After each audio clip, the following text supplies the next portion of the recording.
Hello, I'm Isaac Hayes III, founder and CEO of Fanbase. And right now we're accepting investors in our $17 million round to revolutionize the future of social media. Today, for just $399, you can own 60 shares of stock in Fanbase at $665 a share. Go to startengine.com/fanbase and invest today. While the big platforms have grown too massive and disconnected from their users, Fanbase is building a platform where creators and users truly come first. We've already raised $8.6 million from everyday investors who believe in this vision, and now you can join them.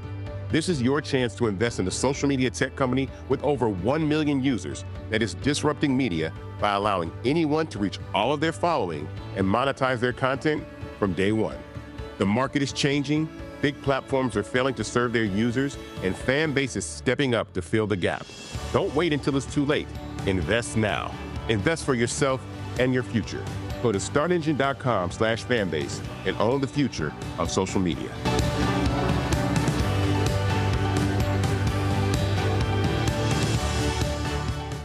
Black Star Network is here. Oh, no punches! I'm real revolutionary right now. Black power. Support this man, Black Media. He makes sure that our stories are told. Thank you for being the voice of Black America, Roland. Stay black. I love y'all. All momentum we have now, we have to keep this going. The video looks phenomenal. See, there's a difference between Black Star Network and Black-owned media and something like CNN. You can't be Black-owned media and be scared. It's time to be smart. Bring your eyeballs home. You dig?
Today is Tuesday, April 15th, 2025. Coming up on Roland Martin Unfiltered, streaming live on the Black Star Network, President Joe Biden gives his first major speech since leaving office defending Social Security. It will go live to Chicago. Democratic lawmakers, they continue to fight MAGA regarding the dismantling of Social Security. Black farmers have always been excluded from federal funding grants, well, not always, but pretty much ignored. Now that MAGA is running the government, black farmers are struggling even more since the USDA cut DEI programs. We'll talk with the president of the National Black Farmers Association. Also, the CEO for the Center for Rural Enterprise and Environmental Justice joins us to talk about the DOJ terminating the agreement to fix a decades-old water and sewage crisis in Alabama's Black Belt. Also, 3 black men were detained for stealing a car, but they rented the car. It's a wild story you don't want to miss. Plus, LPGA great Renee Powell talks about the Clearview Legacy Foundation. Plus, today is the ultimate DEI day. It's Jackie Robinson Day, when the white racists finally allowed a black player in baseball, or white baseball. It's time to bring the funk on Roland Martin Unfiltered on the Black Star Network. Let's go. He's got it. Whatever the miss, he's on it. Whatever it is, he's got the scoop, the fact, the find. And when it breaks, he's right on time, and it's rolling. Best believe he's knowing. Putting it down from sports to news to politics.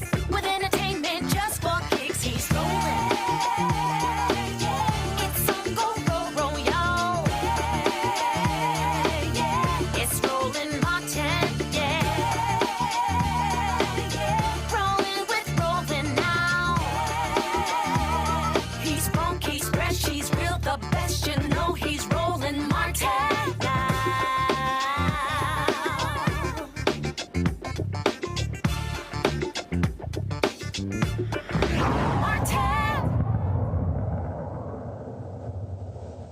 Aggressively standing up for Social Security as MAGA seeks to cut billions of dollars from Social Security.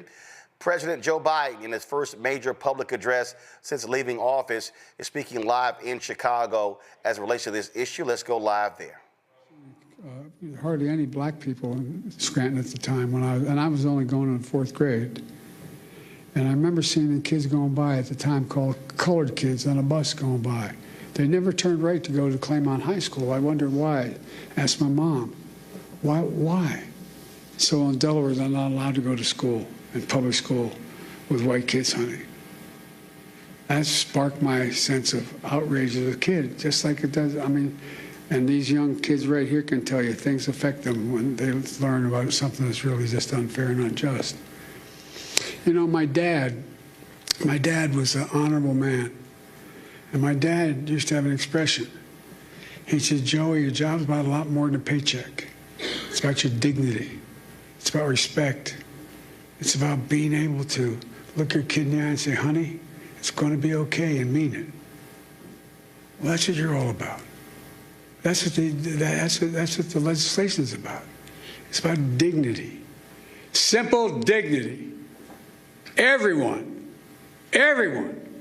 deserves to be treated with dignity, regardless of their standing, regardless of economic situation, regardless of who they are. Making sure that more than 60 million Americans who are living with disabilities are treated with dignity is who we are as Americans. That's what it's about. I mean it. Dignity at work, at school, in their communities. In every corner of American life, laws like the ADA need advocates like you. You're the ones that keep it going, God love you. You fight like hell every single day to make sure the law is respected and your clients' rights are protected. So from the bottom of my heart, I mean this. I give you my word as a Biden. From the bottom of my heart, I say thank you. Thank you for what you're doing. Thank you for your commitment to the dignity of all Americans. Because that's what ultimately this is about.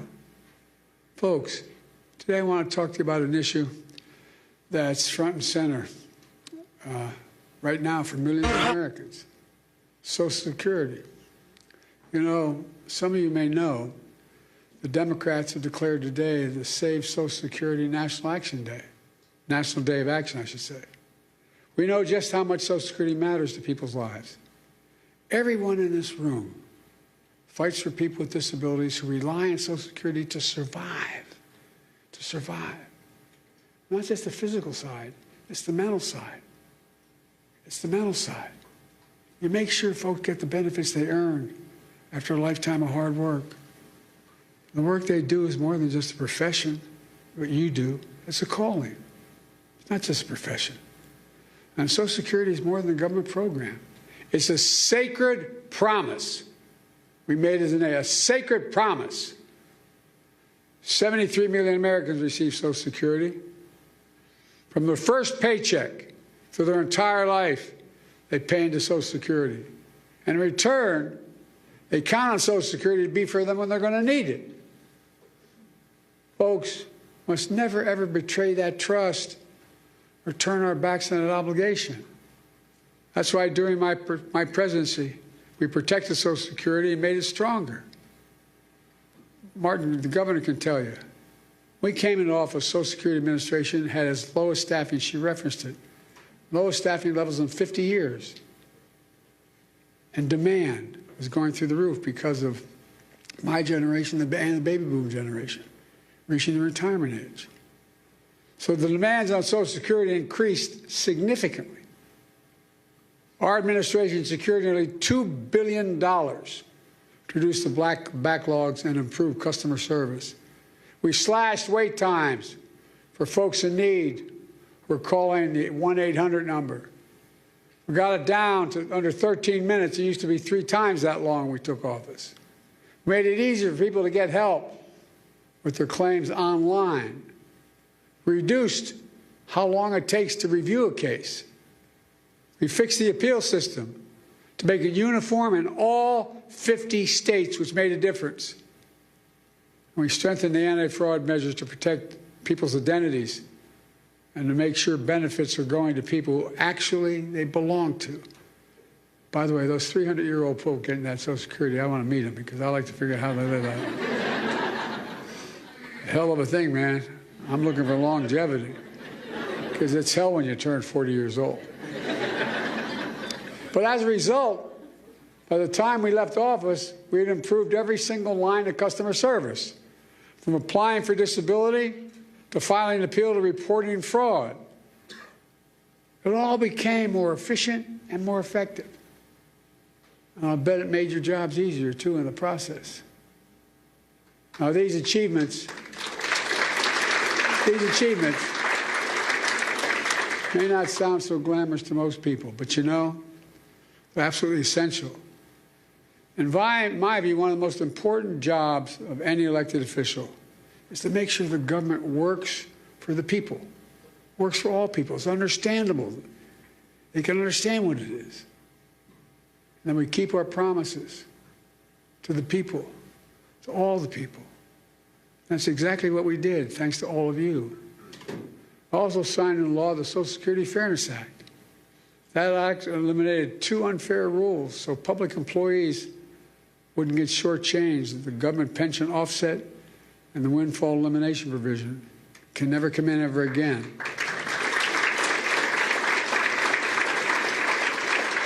But as a result, more than 2 million people are now finally receiving the full benefits they earned.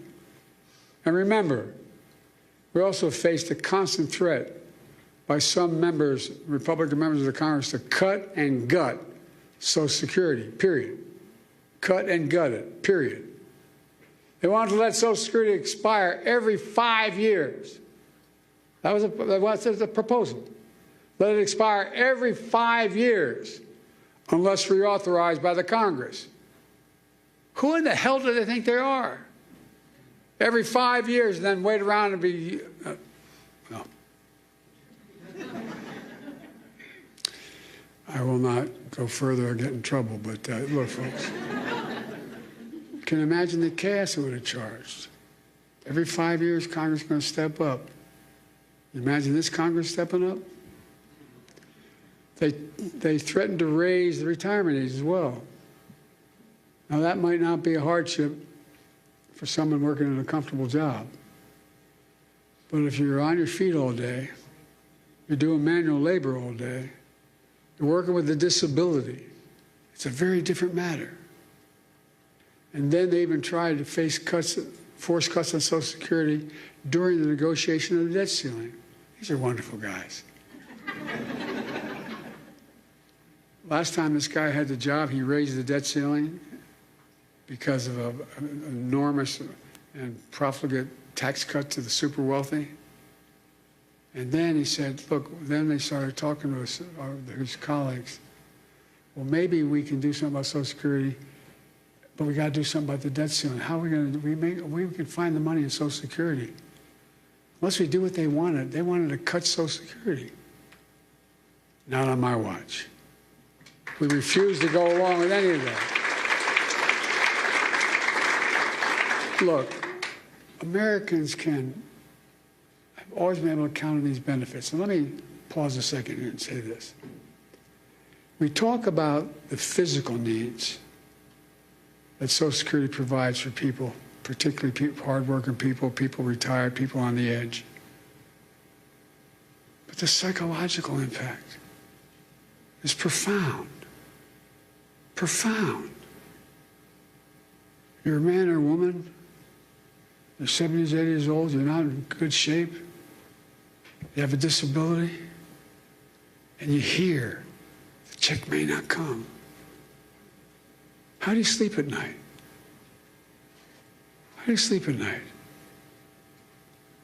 We lived up in Wilmington in a 3-bedroom split-level home in a new development, 40 homes, with 4 kids and a grandpa living with us. And I remember our bed headboard was near my dad's and mom's room. And you could tell when Dad was restless. I remember asking one night my mom, what's the matter with Dad? The next morning, she says, found out that we're not going to provide insurance anymore where he works. Well, imagine if you're somebody who's been struggling your whole life. You literally count on Social Security to buy your food, just to get by. And you hear the threats, what may happen. Many of these beneficiaries, that's their only income.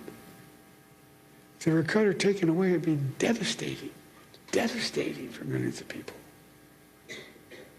And the psychological pressure we put people under by having this debate is absolutely devastating. That's why we work so damn hard to make Social Security Administration stronger than it's been in years. And that's why I asked the governor to take over, by the way. But look what's happened now.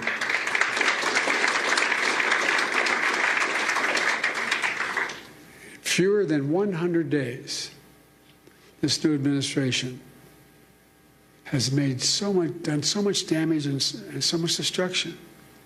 It's kind of breathtaking it could happen that soon.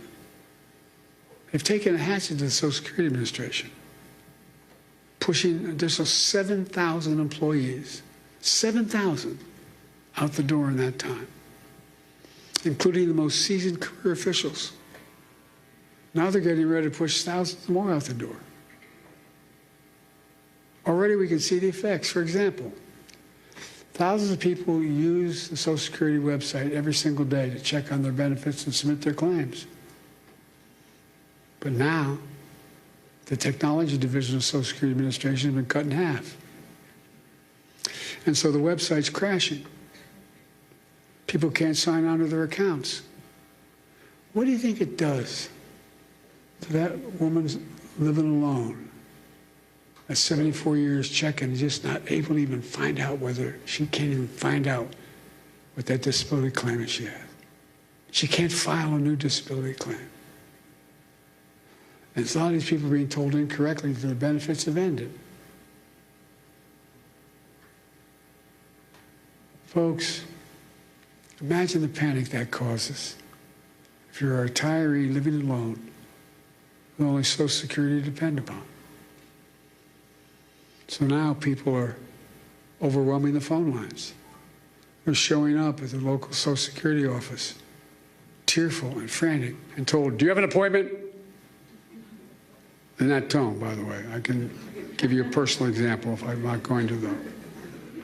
To cap it all off, serious people are now generally concerned for the first time in history, for the first and only time in history, that Social Security benefits may be delayed or interrupted. Folks, let's put this in perspective. In the 90 years since Franklin Roosevelt created the Social Security system, people have always gotten their Social Security checks. They've gotten them during wartime, during recessions, during a pandemic. No matter what, they got them.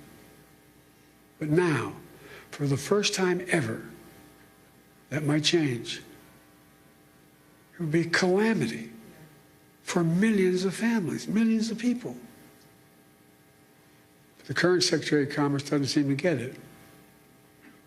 Or based on his comments, he doesn't seem to even care. Many of you saw what he said the other day. And by the way, he's a billionaire. God love him, as my mother would say. Paying 8.5% in taxes. Anyway, billionaires don't know what he's paying. But when he talked about the possibility of the Social Security checks not going out this month, he shrugged it off. Here's what he said. He said his 94-year-old mother-in-law wouldn't complain, wouldn't bother her. She's probably a lovely woman. No kidding. Her son-in-law is a billionaire. What about that 94-year-old mother living all by herself? Doesn't have a billionaire in the family. Or all the retirees who depend on that monthly check to feed themselves. All those people with disabilities have no other source. What about all those people? That's who you fight for. So they should desperately need you. And folks, it's not just the Secretary of Commerce. We heard how others, empowered and emboldened by this administration, talk about Social Security. One of them called it a Ponzi scheme. A Ponzi scheme? What the hell are they talking about? People earn these benefits. They paid into that benefit. They rely on that benefit. And no one should take it away. You know, Franklin Roosevelt had a different view. He was president coming out of the Great Depression. He and all his colleagues saw great suffering, so much poverty. He also took steps to raise standard of living for ordinary Americans, including creating Social Security. He himself was from a very wealthy family. He didn't need Social Security, but understood how much it would mean to millions of Americans. He knew it would make America stronger in the process, and it has. It makes our economy stronger.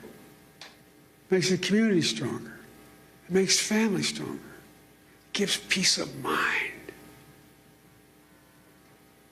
That's why the vast majority of Americans, including many wealthy Americans, still support, thank God, Social Security. Very wealthy billionaires still support Social Security. They may not rely on themselves, but they know Social Security deserves to be protected for the good of the nation as a whole. You got to ask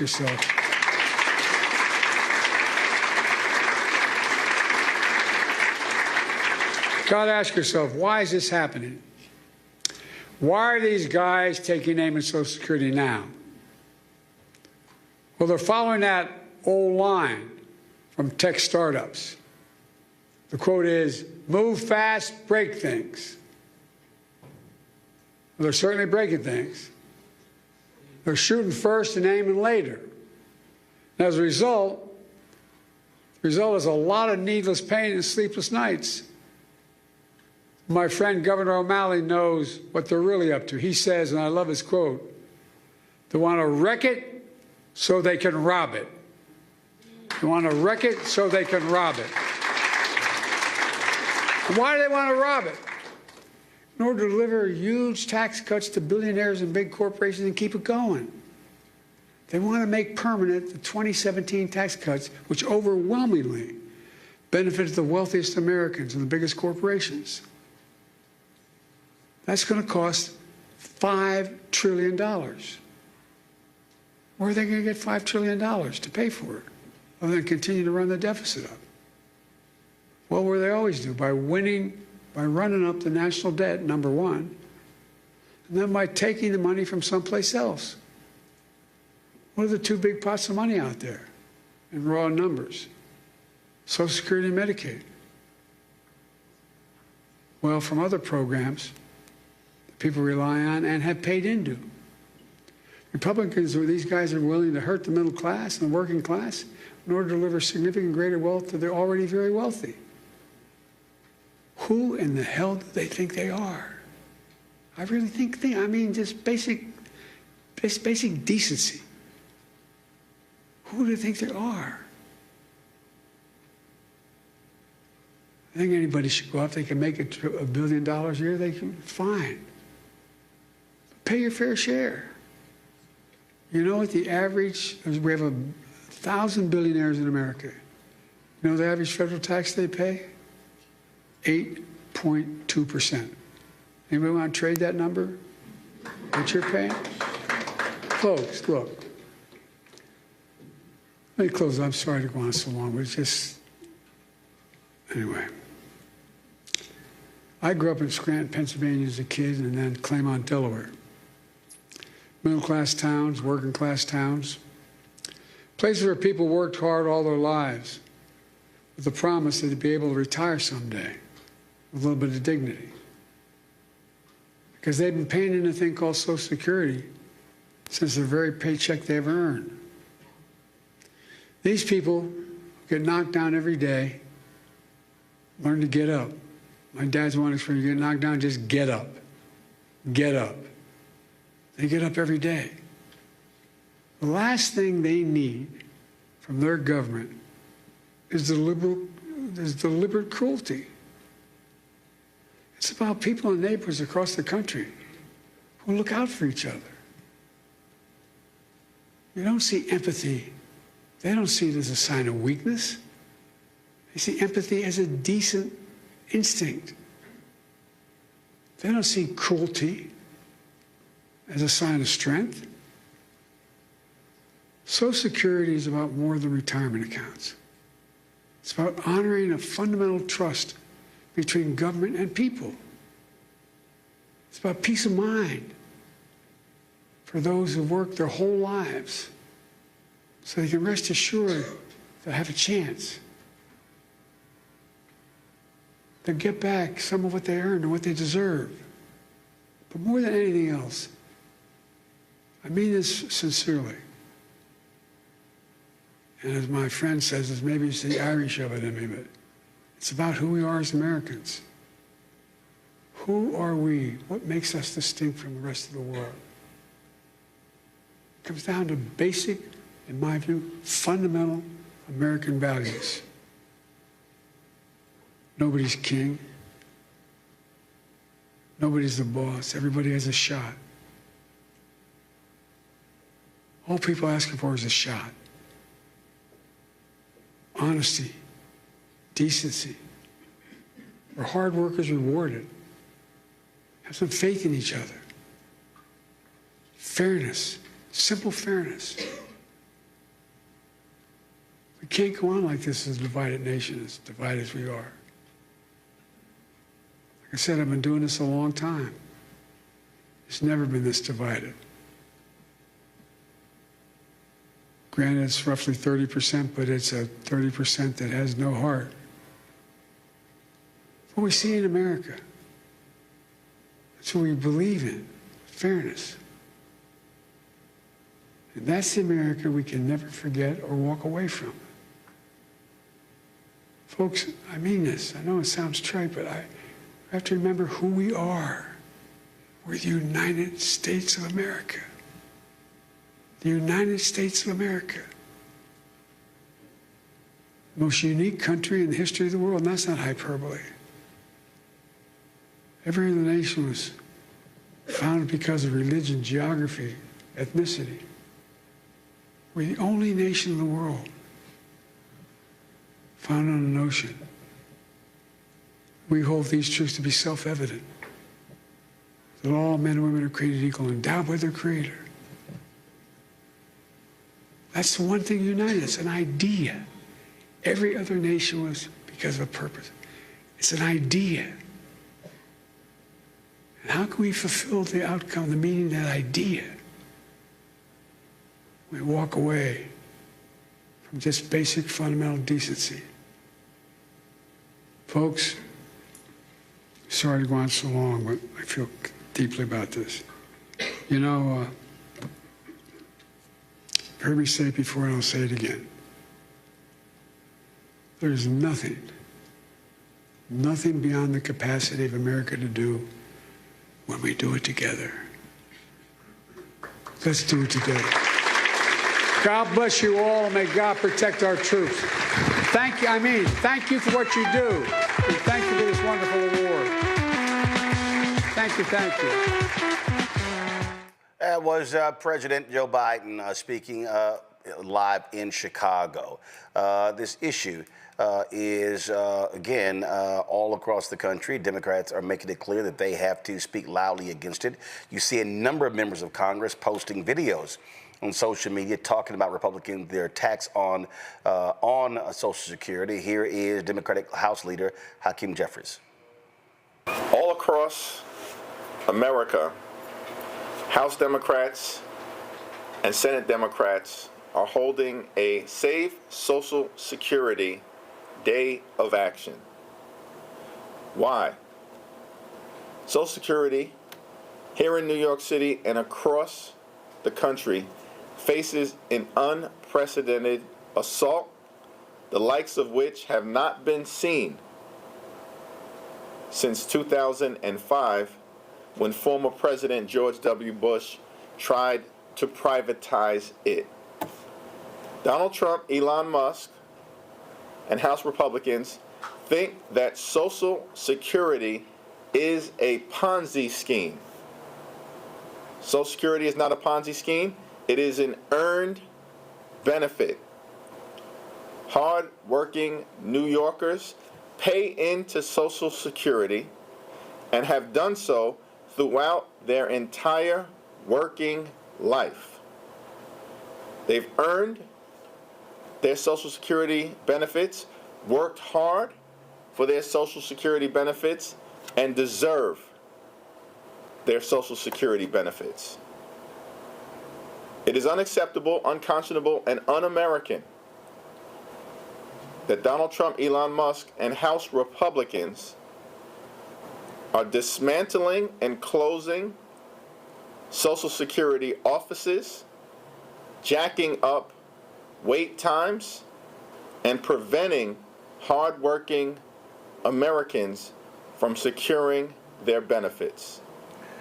My panel, Joe Richardson, civil rights attorney out of Los Angeles, Dr. Larry J. Walker, assistant professor, who joins us out of Orlando, Florida, Dr. Mustafa Santiago, first of all, with the University of Central Florida, Dr. Mustafa Santiago Ali, former senior advisor for environmental justice at the EBA out of D.C. as well. Larry, I want to start with you. The thing here is, look, this is going to have devastating impact on lots of people. I saw Chris Sununu, former New Hampshire governor, go, "Oh, hey, what the heck? Retirement age. We should raise it to 67, raise it to 70 as well." And he says, people shouldn't be retiring at 62. Says the guy who gets an annual pension when he turns 55 because he was governor. Yeah. So the idea here is, I want to be able to thrive. We talked about Sununu, while other people, family members, aunts, uncles, grandparents, etc., struggle. Roland, this essentially what's happening here is dismantling the social safety net in America, which will lead eventually to some depression and probably, a recession and a depression. The other point is about Social Security is people watching this understand those individuals that are retired have already paid into the system. So it's like someone giving you, you get a check for your job, and then someone coming back, we're going to have to take that check back. That's essentially what's happening here. These people who are retired have already paid into the system.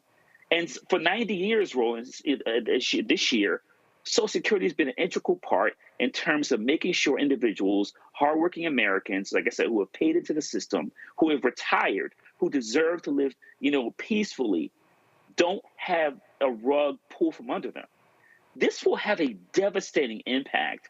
And I know particularly we talk about the Black community in terms of, a lot of communities are under-resourced and a lot of folks have worked all their lives and depend on Social Security to survive. But a lot of these Republicans and these white, represent these white districts, the members of their community are going to see some serious heartache. And they voted for this just a couple of months ago. So, and the Republicans have made it very clear, they've got to cut like at least $1.5 trillion from the budget. Social Security, Medicare, Medicaid, SNAP, all these programs that play a vital role in making sure Americans can eat, can live their lives. Once again, if you dismantle or remove these programs, we will see tremendous stress on the U.S. economy, and people will struggle. And I say to a lot of these white folks who voted for Trump, y'all about to learn real quick what happens when they want to whack Social Security to give rich folks tax breaks. Joe? Yeah, I mean, at the end of the day, Social Security is the social safety net, right? That is having to do fundamentally with this country fulfilling its commitments. You pay into the system during your working life, then you get money from that system, which you put in. It is actually an earned benefit, right? It's not something that you didn't earn. It's not something that you didn't do something tangible or tangibly in order to receive. And so therefore, we are now in a situation where that is being threatened. You cannot cut $1.5 trillion from any budget, let alone this budget, without dealing with Social Security. Now, in the real world, 80% of our economy is based, the strength of our economy, the nuts and bolts of our economy is based on consumption. So if people that get Social Security, people get any check, disability, whatever it may be, fill in the blank. They don't get it at the same level. They don't get to buy the things that they need. Then that grinds your economy to a halt. So even those that are at the top, they're not thinking of it that way. But Social Security, a damage to Social Security is going to wreck all boats, just like they argue that doing something at the top floats all boats, which it doesn't. For sure, even though, in the short term, they'll feel a little bit better because they've cut taxes. At the end of the day, this is going to grind a whole lot of things to a halt. And I imagine that even those that were too clueless and too disillusioned, or delusional is my word, to see what was going on and voted for Trump anyway, would then at that point come to a point of inflection and revelation. Mustafa. 73 million Americans right now are counting on basic decency. 73 million Americans are also counting on America's promise to the working class, those people who've got up every day and done what they needed to do.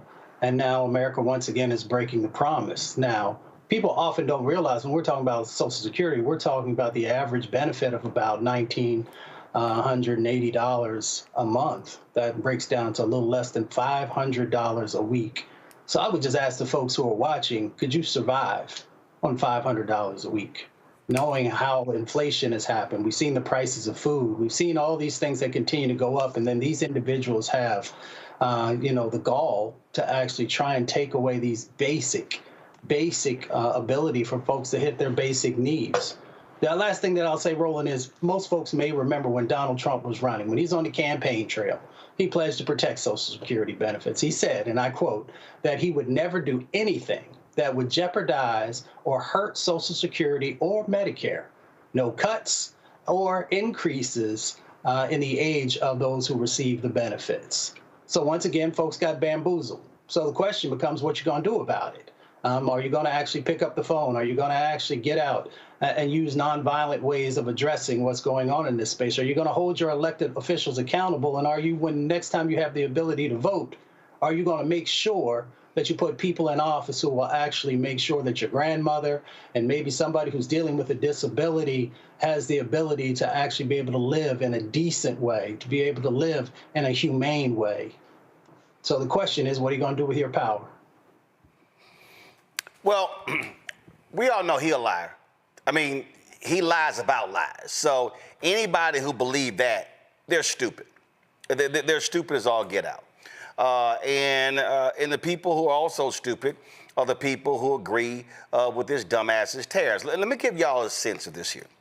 Okay, when the idiot was there 4 years ago, more than $25 billion in taxpayer money was provided to largely white farmers because of his tariffs.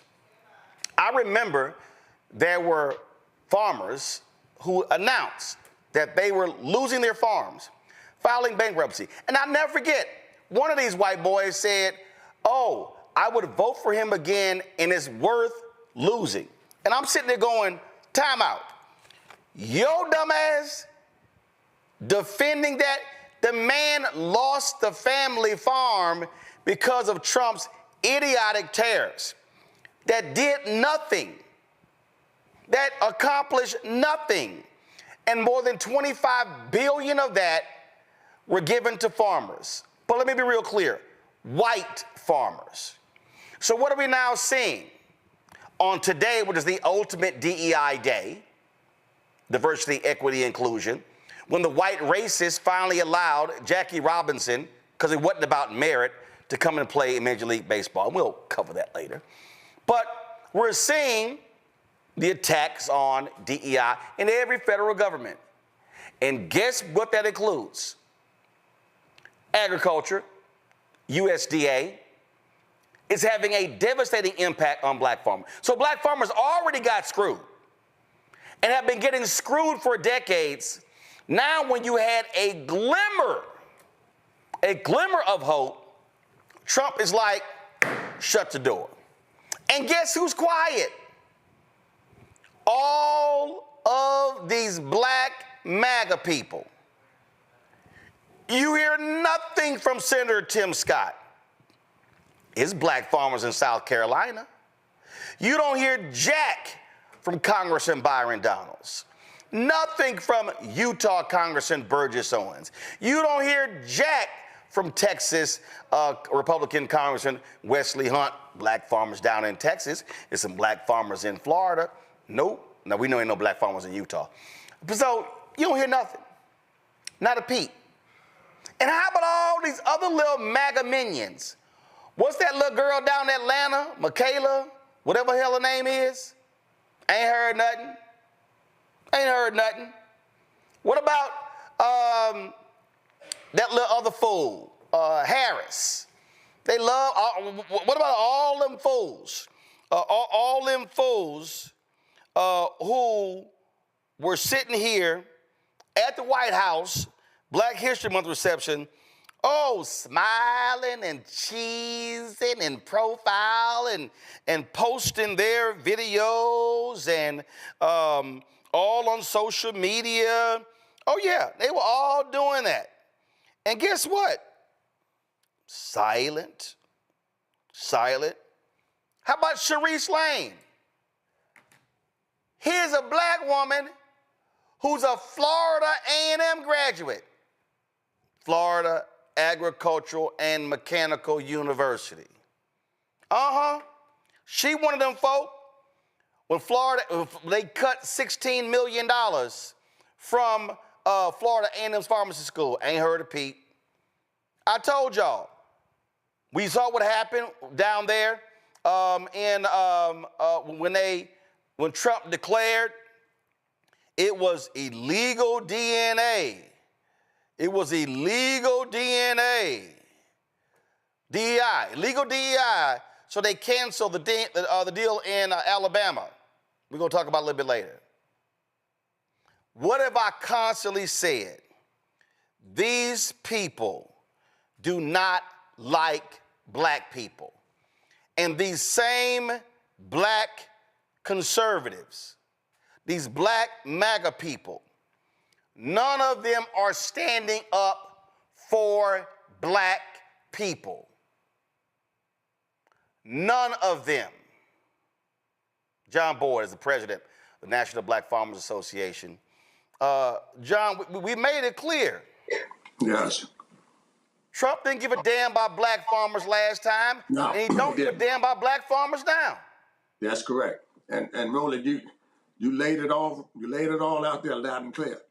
One thing that I want to highlight before we get into this tariff thing is the president put an executive order out there allowing white South African farmers to provide them with a fast pathway to citizenship in the United States, and they're going to give them land out of federal inventory from the United States Department of Agriculture and grazing land from the Department of Interior and provide them a homestead. Things they never did in this country for black people, and I've been trying to get our land, Roland. You've been covering this thing, man, for 15 years, man. We've been talking about this land and inventory. They want to give it to South African white farmers that Trump says face discrimination in South Africa. But all these 40 years I've been trying to get it right here in the United States. It's always a reason why we can't get our land out of federal inventory.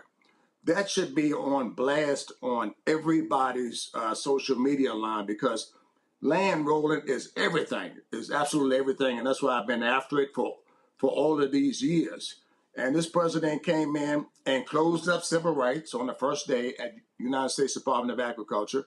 It took an act of Congress for me to get the Civil Rights Office reopened under the Reagan administration. An act of Congress had to reopen it and fund it with money with the support of President Bill Clinton. We had to do all of this through Congress. And this president comes in one day and wipes away 40 years of work at the United States Department of Agriculture. It's crazy, and he's circumventing Congress. This man's acting like a dictator, in my standpoint. He's going around the courts. He's not abiding by the court decisions that's out here. It's rampant, and we have to rise up and speak out against it. And, Roland, thank God for this platform, man. And I roll through my social media just about every night, and I see you on the front lines with the consistent message of fighting back, man, and pushing back, and we have to do more of it. I mean, what are you hearing from these black MAGA people? Are they responding to emails, phone calls? Where they at? I'm glad you raised that. And we're a national organization. We got 51,000 members who've been around since the 80s. And we have some of those people. Roland, you hear from some of these crazy people. And they want to argue you about Trump. And now the debate is bare minimum now. But I had a lot of pushback when I came out nationally for VP Harris, from people and the organization itself that didn't want us to do that. Some of these very same type of individuals that you are describing here. We got to do better at understanding. Yes, I agree we didn't get everything that we needed from the Democratic Party, but anybody who's confused about the difference between the Democratic Party, Joe Biden, and this president in office right now, something's wrong with you. And here's the other thing that is very alarming. They changed our name, Roland. DEI, minority farmers, socially disadvantaged farmers, farmers of color. They were spitting on me at USDA because I was black. They wouldn't allow me to see the loan officer but one day of a week because I was black. I was coming in the back door, yes, in the 80s and 90s because I was black. They got to stop changing our definition. We're black people, and we face a special set of issues in this country that no other people face with pure hatred. And this president hates black people, if anybody's confused out here. See, here's the mistake that people make. They go, oh, but no, he's got a black HUD secretary, and he had Ben Carson last time, and he's got. Here's the whole deal. Look at his White House. Yes. Are there any black top aides? No. No. Advisors? No. None. So all these little black MAGA minions taking photos, posting stuff, all of them, all these little folk, and I'm gonna name them, them silly ass brother, the Cartier family, all these folks, the Hodge twins, all these folks got lots to say on social media, but they are saying nothing about the impact on black people. Yes. And you know what? This is going to be devastating on black farmers because, Roland, and that's the tariff piece. A lot of our people don't understand the commodities that I've been raising for 42 years, corn, wheat, and soybeans, are controlled by the market. Every time the president says the word tariff, the price plummets. The other countries don't want to trade with us. China is now buying soybeans from Brazil, and now they just said they're pulling out $2.5 billion of beef. I raise beef too. All these things are going to affect us. But when the money's rolled out, and you laid it out in your commentary, they say, oh, we're going to roll this money out through the Department of Agriculture. The same Department of Agriculture that was calling me a nigger, the same Department of Agriculture that was tearing my application up, throwing it in the trash can, is going to be the same Department of Agriculture that makes sure black farmers get money. It's not going to happen. And that's why I support, we got to, get the prices up. We got to get rid of this president. I mean, I hate to start talking about that.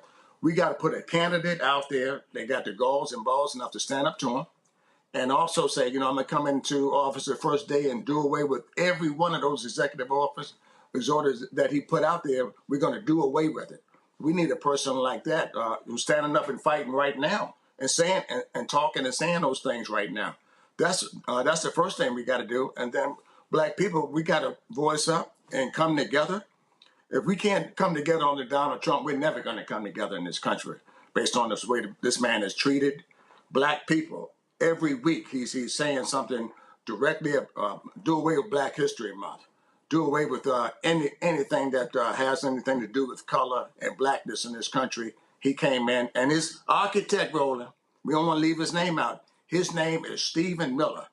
And we had a conversation on your show years ago when he started suing me in federal court, blocking the $5 billion to black farmers. The person who orchestrated the language and who's crafting the language for this president and these executive orders, his name is Stephen Miller. And some sort of way he needs to be dealt with as well. Again, I just want folk to know, these are the people who run around. These are the people who run around. Black folks need to be supporting Trump. They sitting here touting all the wonderful, great stuff he's doing. But again, on things that are specific, they are silent. They are saying nothing. Yes, and you're exactly right. And you could look at the brother from South Carolina, we ain't heard a word from him. Nope. And we got thousands of black farmers in his state, that need help and assistance. Right now, black farmers don't have farm operating loans in place, and it's planting season. And we need for our people to come together and help support these brothers. We should have our corn planters in the field right now rolling. They have they're closing up local offices, and they have done away with anything that had to do with color at USDA and NRCS, Farm Service Agency, Rural Development. The agencies that's supposed to be extending credit out here, they went away and done away with civil rights directors in those agencies. Anybody that was doing anything around color, they're already gone. So I want to be very, very clear. Those positions have been terminated, and they fired them, and they fired these people. That's what this president is doing to black people in this country, and we're too silent about it, in my opinion. Questions from the panel. Mustafa, you first. Yeah. Well, John, it's good to see you again. Hey, brother, how you doing? Thank you for what you do. Yes, sir. I'm blessed. I remember our signing at EPA years ago. Yes. We got 48 million black folks in our country. And if you had the ability, and this is one of the platforms, to be able to speak to them, what would you ask them to do in this moment to address the issues that are happening to our black farmers across the country? Go out and support us, blackfarmers.org. That's the first thing you got to do. You don't have to be a farmer to support this cause. I want to be very, very clear here. That's the biggest thing you can do to come out and support black farmers right now. Make your contribution is the second thing that you can do. And stay in contact and spread the information. This particular segment needs to be on everybody's timeline tonight. Share this show right now on all of your social media, Instagram, Facebook, whatever suits your fancy. Post this segment out there tonight so people can get the facts about what's going on in America. Larry? Yeah, thank you for your time and everything you do for black farmers. It's critically important.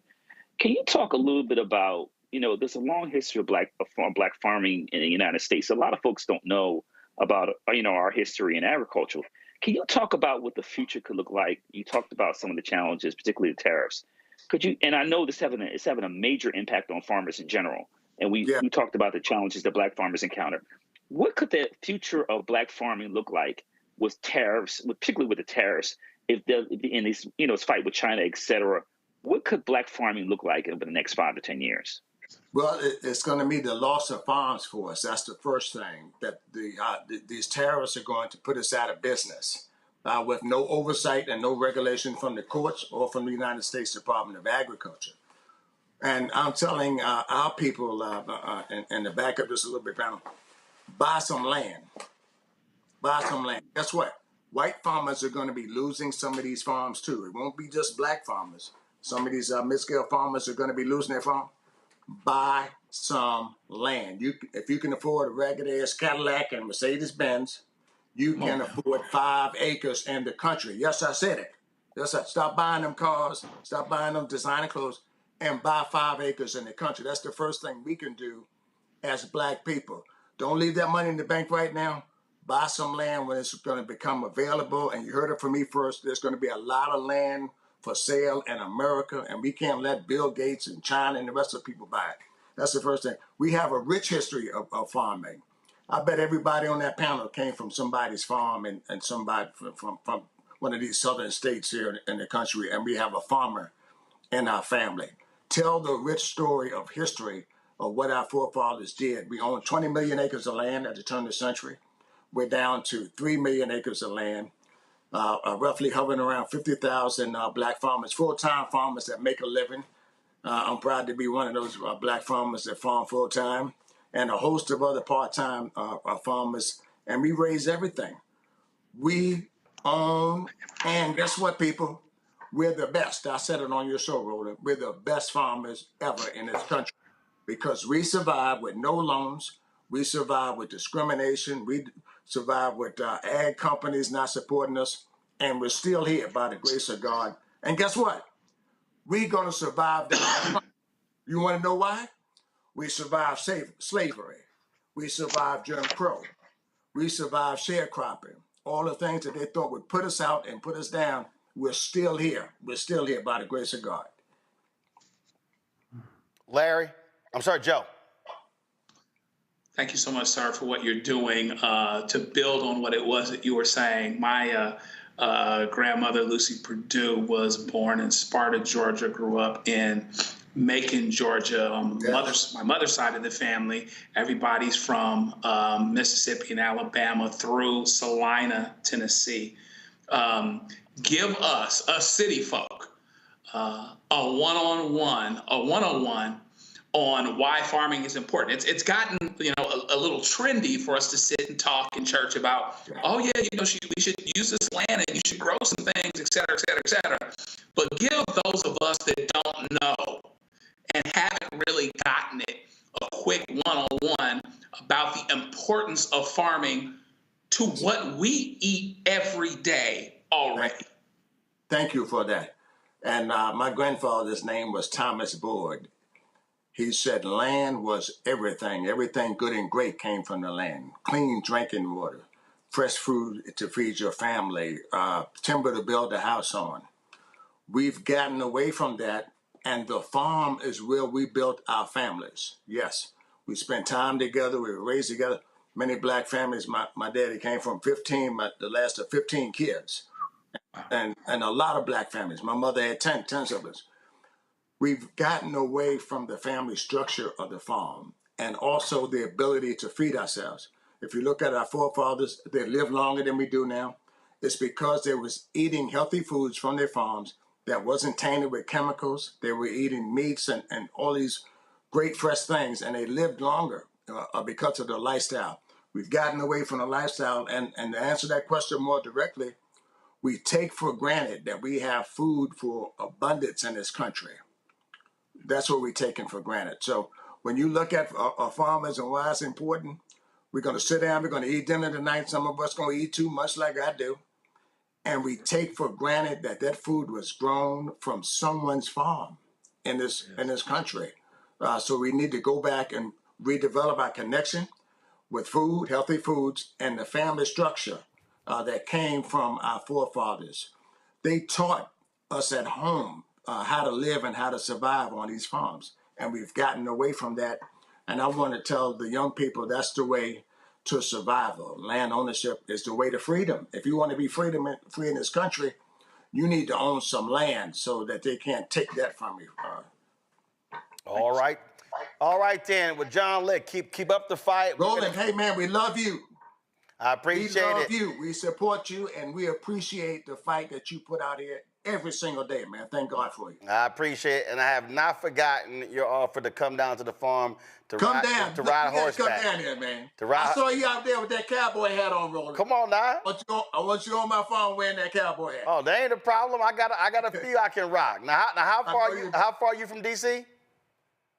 About 3 hours from D.C., Roland. Straight down 95 to 80. Okay. All right, then. We're going to make that happen. I appreciate it. Thanks a lot.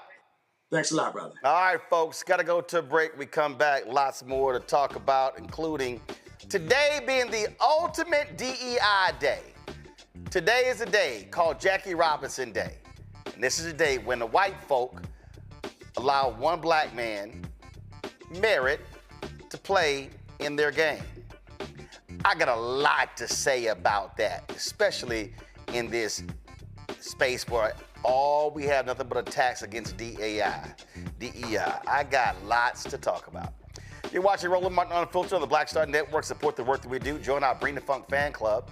Of course, if you want to contribute to us via Cash App, use the Stripe QR code. It's right here. If you're listening, go to blackstarnetwork.com to check it out. Also, folks, you want to send a check, please make the check out or the money order out to Roland Martin Unfiltered. Not Roland Martin, not Uncle Roro, not Black Star Network, not Unfiltered. Make it out to Roland Martin Unfiltered.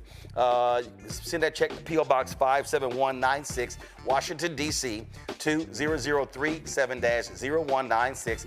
PayPal is R Martin Unfiltered, Venmo RM Unfiltered, Zelle, Roland at RolandSMartin.com, Roland at RolandMartinUnfiltered.com. We'll be right back. Week on the other side of change. We're going to examine how foreign policy impacts domestic policy and how domestic policy impacts foreign policy. We are all intertwined, and we're going to have Hannah Reid help us break down that topic. We should not want our country to be the big bad wolf of the globe, because that puts us in a really vulnerable position safety-wise as well. Only on the other side of change on the Black Star Network. This week on A Balanced Life with Dr. Jackie here on Black Star Network, we are talking about all things, you got it, stress related. Yes, the big S, whether it's spiritual, physical, emotional, or sometimes it could be just in your head. Stress has a way of manifesting itself in our lives in such a way that it disrupts who we are and who we're in the process of becoming. Stress is just as bad as a lot of the physical ailments that we think of. That's all next on A Balanced Life on the Black Star Network. You want me to do something crazy, but I don't know what to do. I'd rather just sit here. I'm Chrisette Michelle, and you're watching Roland Martin, Unfiltered. I mean, could it be any other way? Really? It's Roland Martin.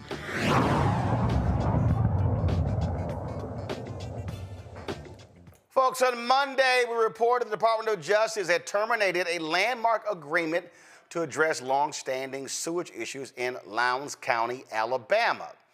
This rural, majority-black community has faced problems for decades with raw sewage in backyards in their homes. Catherine Coleman Flowers, the CEO of the Center for Rural Enterprise and Environmental Justice, joins us right now. Glad to have you here. So look, this is very simple.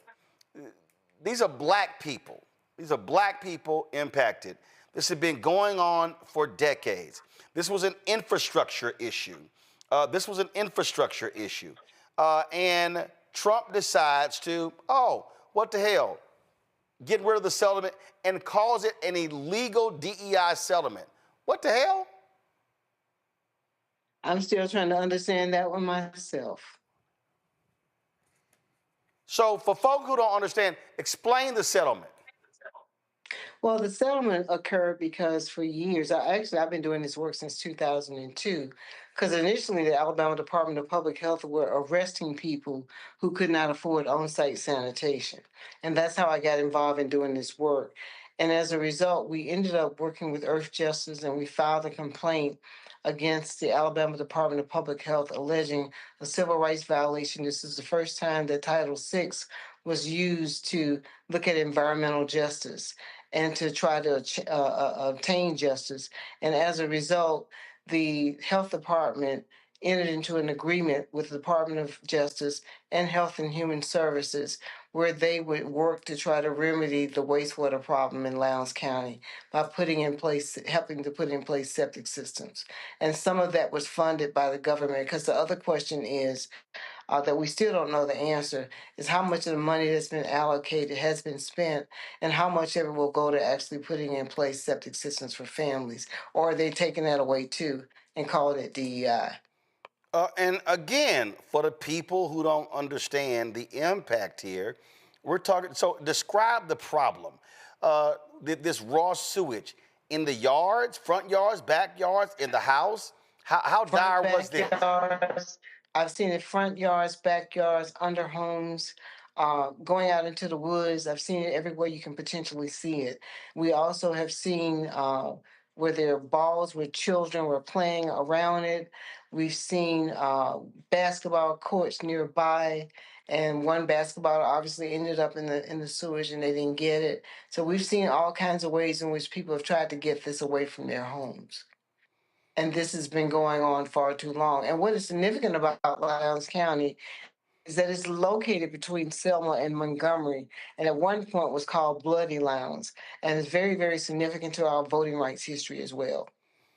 And again, for people who don't understand, this was called racism when it came to infrastructure.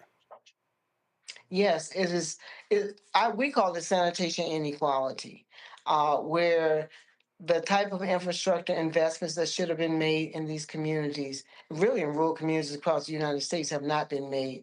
But certainly Lowndes County, because it's hard to not see it, because so many people travel between Selma and Montgomery, and it's just right outside of Montgomery, which is the capital city, and it should have been rectified many years ago. My concern now is whether or not, hopefully they will not go back to the policy of arresting people who cannot afford on-site sanitation. And again, I want to reiterate, you are there where the state capital is. It's right outside the state capital. Actually, there are people living with raw sewage in Montgomery. I mean, so it's a problem in all 67 counties. I have to give credit for the people in Lowndes County who uplifted their stories and put it out there, because they were so marginalized. They had nothing else to lose. But it is not only helping them, but helping people around the state and certainly around the country who are living in the same situation. The sad part is that since we've been doing this work, and I've been doing it for over 20 years, that I've gone to places around the country and people have said this is a problem that they've had as well. So hopefully, I'm challenging the administration to go and see it for themselves, because a lot of their constituents got the same problem. But the issue is people don't want to deal with it, and I'm very concerned about the health consequences of not addressing this environmental issue. I mean, it's just shameful and despicable, and that's what it is. Mustafa? Well, Catherine, it's good to see you. If I give you a quick shout out, I just want to make sure everybody goes and gets your book, Waste, which is an anthology of the types of things that are going on in communities across the country. Catherine, can you talk a little bit about the public health impacts? Because a lot of folks don't understand about the hookworm and the hepatitis A and the parasites and everything that people are dealing with. Well, actually, when when I first started doing this work, I wasn't getting a lot of support. And what helped us was that we partnered with Dr. Peter Hotez at Baylor's National School of Tropical Medicine and worked with the local community who actually gave us samples of their fecal samples. We got fecal samples, water samples, blood samples, and also soil samples. And they were taken to the lab and they used PCR technology they used this PCR technology to look at the samples, and they found hookworm, they found strongyloides, they found other tropical parasites that you generally see in third world nations that don't have sanitation treatment. And when that story was broken in 2017, it made worldwide news because people were surprised to see that this was in the United States. In addition to that, the UN Special Rapporteur on Extreme Poverty came to Lowndes County. He said, Catherine, I've seen this in undeveloped nations. I never expected to see this in the United States. And this exists right outside of a capital city. And it doesn't make any sense for it to exist. And I think we have to find ways to remedy it. And the health consequences are so extreme that during the pandemic, Lowndes County, who has a small population, actually had the highest highest per capita COVID death rate in the state of Alabama. Joe? Thank you so much for the work that you're doing. I am wondering if, and you kind of alluded to it a bit, with the idea that there are plenty of white people that are just as poorly off as it pertains to these issues and in general in Alabama, that there would seem to be some potential for commonality there. Is there any potential at all for collaboration with all affected communities, rural and otherwise, to get on the same page and perhaps develop more strength in terms of getting progress on this issue and pressing forward? Well, the irony in it, and Mustafa alluded to my book, Waste, and I write about it. When I first started doing this work, one of the persons who was an ally was Jeff Sessions, because he was from rural Wilcox County that had the same problem. We have been contacted by people from most counties around Alabama, even people that are having the same issue. The difference is they're not being arrested. People in Lowndes County were arrested for having this problem. In addition to that, this is a problem throughout the United States of America. It's in California. It's definitely in Texas, in the area called the Colonias, where there are a lot of rural Latinos are living. They are living with raw sewage on the ground too. It's throughout the United States, and we're hearing from people from throughout the United States that are actually applauding the people in Lowndes County for lifting up this problem, and they want solutions too, not only in Lowndes County, but around the United States in these rural communities that have been ignored for years. Great, thank you. Larry? Yeah, thank you for all your important work. And you mentioned Sessions, and it made me think of two policymakers in Alabama, Britt and Tuberville. And I'm wondering, have you heard anything from their offices about, this decision by the White House and the impact it will have on their constituents? No, I have not. Well, this is what they do, though. Again, they don't care, and and I posted this tweet moments ago, and I'm just gonna go ahead and read their names again, and let me go ahead and say it. Joseph Pignon, Black MAGA, where are you? The Hodge twins, where you at? David Harris Jr., them young black guys, the Cartier family. Y'all always talking on YouTube. All y'all talking about this story. Sharice Lane, you a Florida A&M graduate. Why you been so silent? Michaela Montgomery, you keep running your mouth down there in Atlanta. Do you care about rural black folks in Alabama? Why you quiet? C.J. Pearson, you actually enrolled at the University of Alabama. Why are you so quiet? Lorenzo Sewell, you that black preacher in Detroit, kissing Trump's ass, giving that ridiculous prayer at the inauguration. Why are you so silent? Also, Reverend John Amanchukwu, Senior, you posted a video, post a photo on TikTok, on Twitter, how Trump has tapped you to help ban books. How about you ban raw sewage in the yards and the homes of black people? Oh, and your black members of Congress, Byron Donalds, Burgess Owens, Wesley Hunt, Senator Tim Scott, why are y'all so silent? All y'all black MAGA people, if y'all claim to love black people, why are you so quiet when Trump is screwing black folks? Question, what's next? What are y'all planning next? I mean, what do you do? What's next for you? Well, we plan to continue to uplift these issues. And we want to expand. We're not going to only talk about what's happening in Lowndes County. We want to talk about what's happening in these other counties across the United States that have the same problem.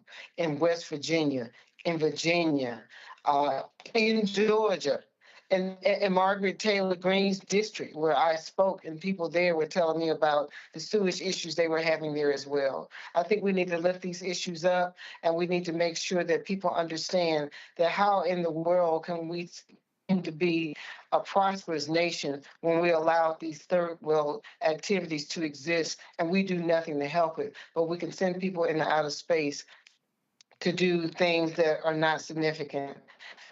However, there's a way in which we can address this problem, and we just have not made it a priority. I'd like to see this administration fix it.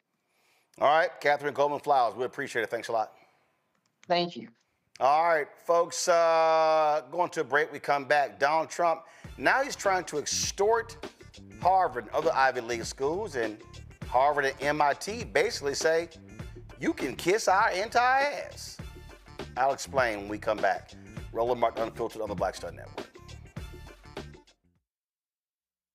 On the next Get Wealthy with me, Deborah Owens, America's Wealth Coach, I'm sure you've heard that saying that the only thing guaranteed is death and taxes.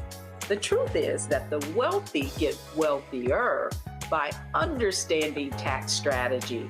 And that's exactly the conversation that we're going to have on the next Get Wealthy, where you're going to learn wealth hacks that help you turn your wages into wealth. Taxes is one of the largest expenses you ever have. You really got to know how to manage that thing and get that under control so that you can build wealth. That's right here on Get Wealthy, only on Black Star Network. What's up, y'all? I'm Will Packer. Everybody, it's your man, Fred Hammond. Hi, my name is Brescia Webb, and you're watching Roland Martin Unfiltered. Ow. Well, I like a nice filter usually, but we can be unfiltered.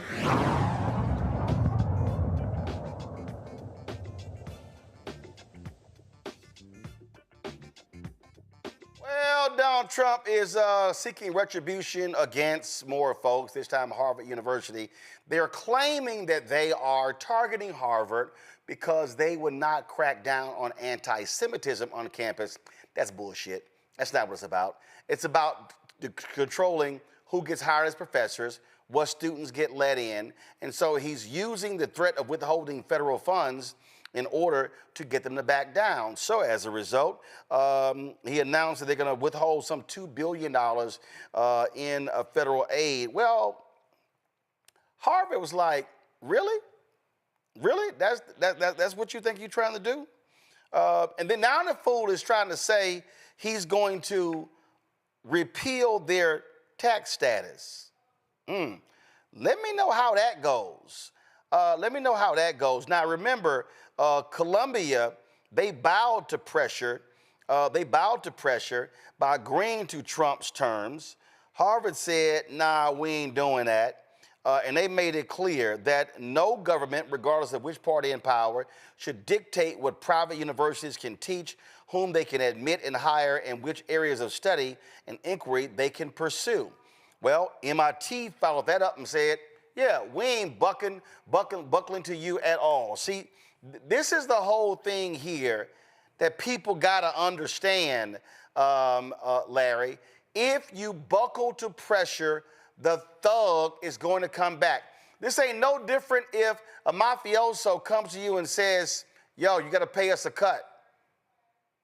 They're going to up it and keep upping it. and keep upping and keep putting the squeeze on you. You respond to thugs like Donald Trump by saying, hell no, we're not bowing to you.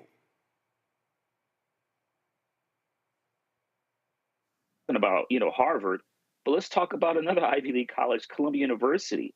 And they basically caved in, Roland. And what happened after that? They were like, okay, that's good, but we need 1, 2, 3, and 4.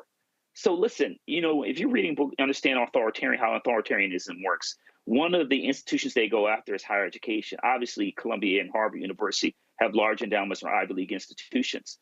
But the stark difference in how the leaders for both those institutions have responded. Columbia has since gotten rid of their president, but Harvard's leadership and their president have stood steadfast. But let's be clear, Roland, let's not give them too many pats on the back. They have provided one of the largest endowments of a post-secondary institution, certainly maybe not in the United States, but in the world. So they can survive this.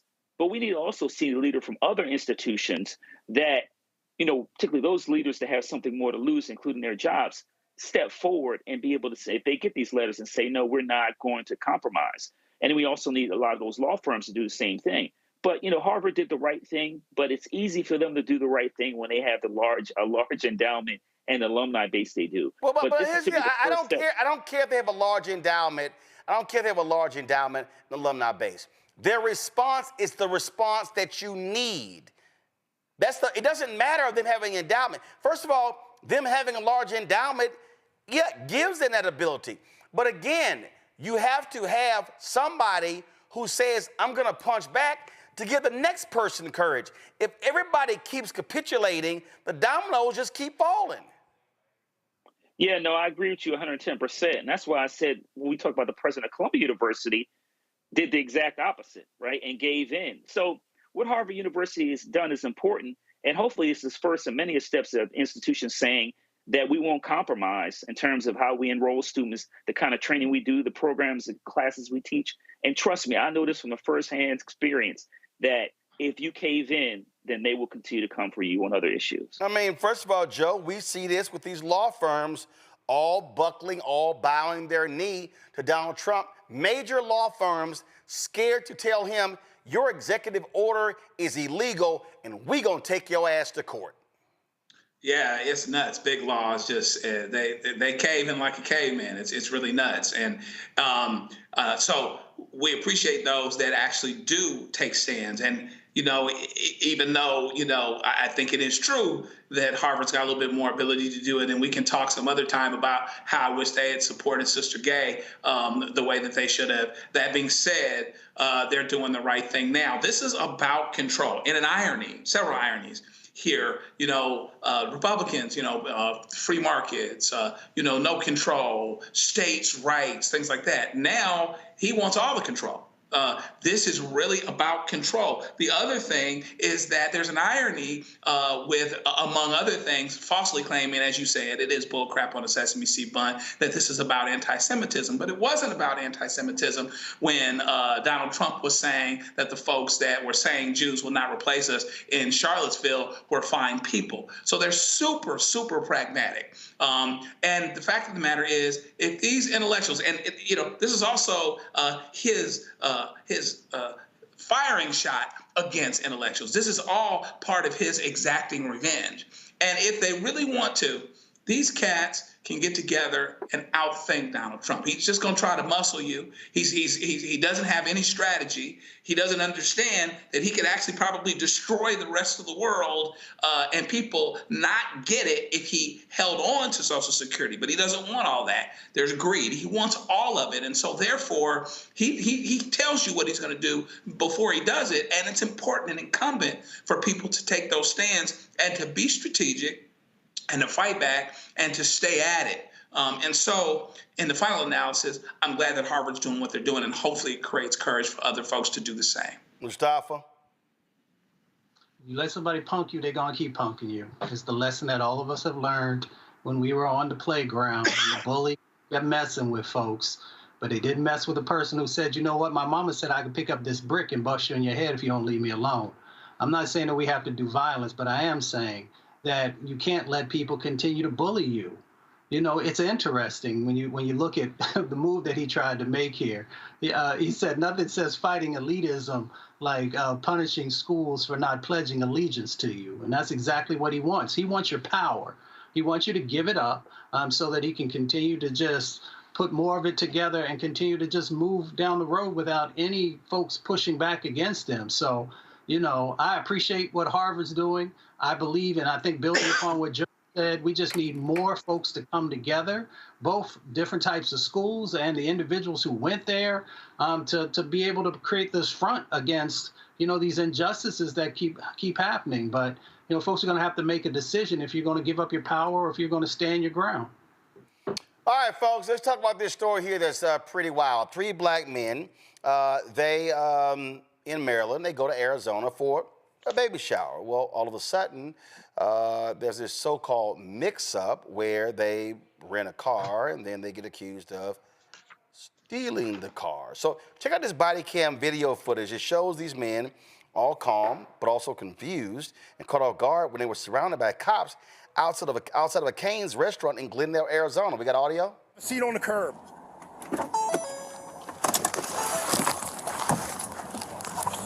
Hey, man, have a seat on the curb. Have a seat on the curb. Have a seat on the curb. Have a seat on the curb, please, sir. Sir. Step out, have a seat on the curb. Have a seat on the curb, please. Take it with you. Can I get out, sir? Have a seat on the curb, yes, sir. Slow? Have a seat on the curb, yes, sir. Yes, sir. Can I get out slow? Have a seat on the curb, yes, sir. Have a seat on the curb. Can I get out slow? Yeah, have a seat on the curb, please. Yes, sir. Please, sir. No problem. Can I get out slow? Have a seat. Yes, sir.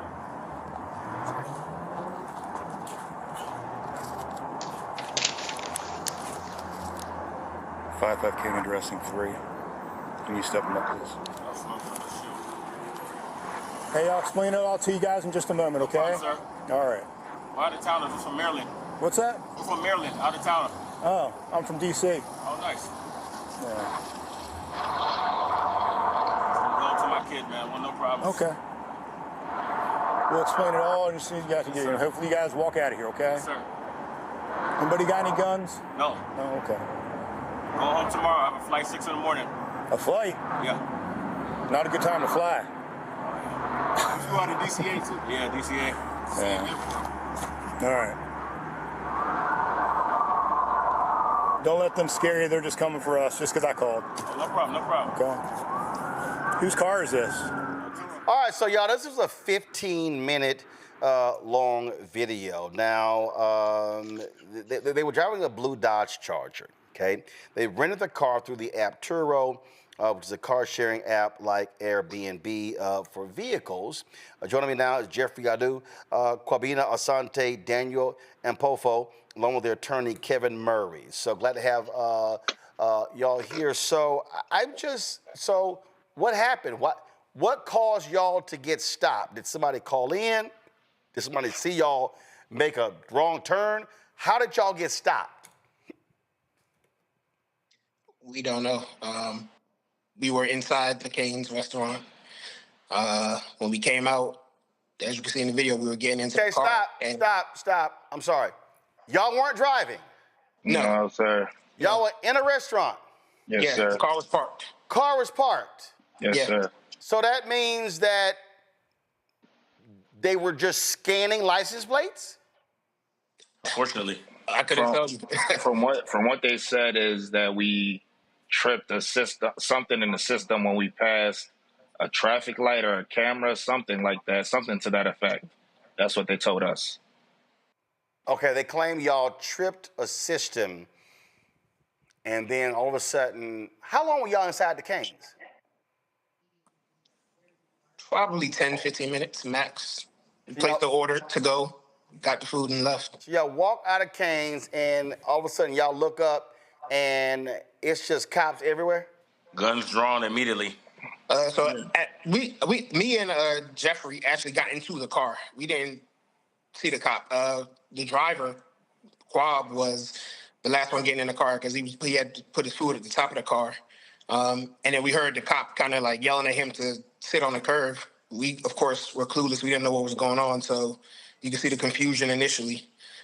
So it was one cop at first. He had his gun drawn as soon as he got out the car, as you can see in the body cam footage. After he told Quab to sit on the curb, he told me to get out of the car. I was in the back passenger seat.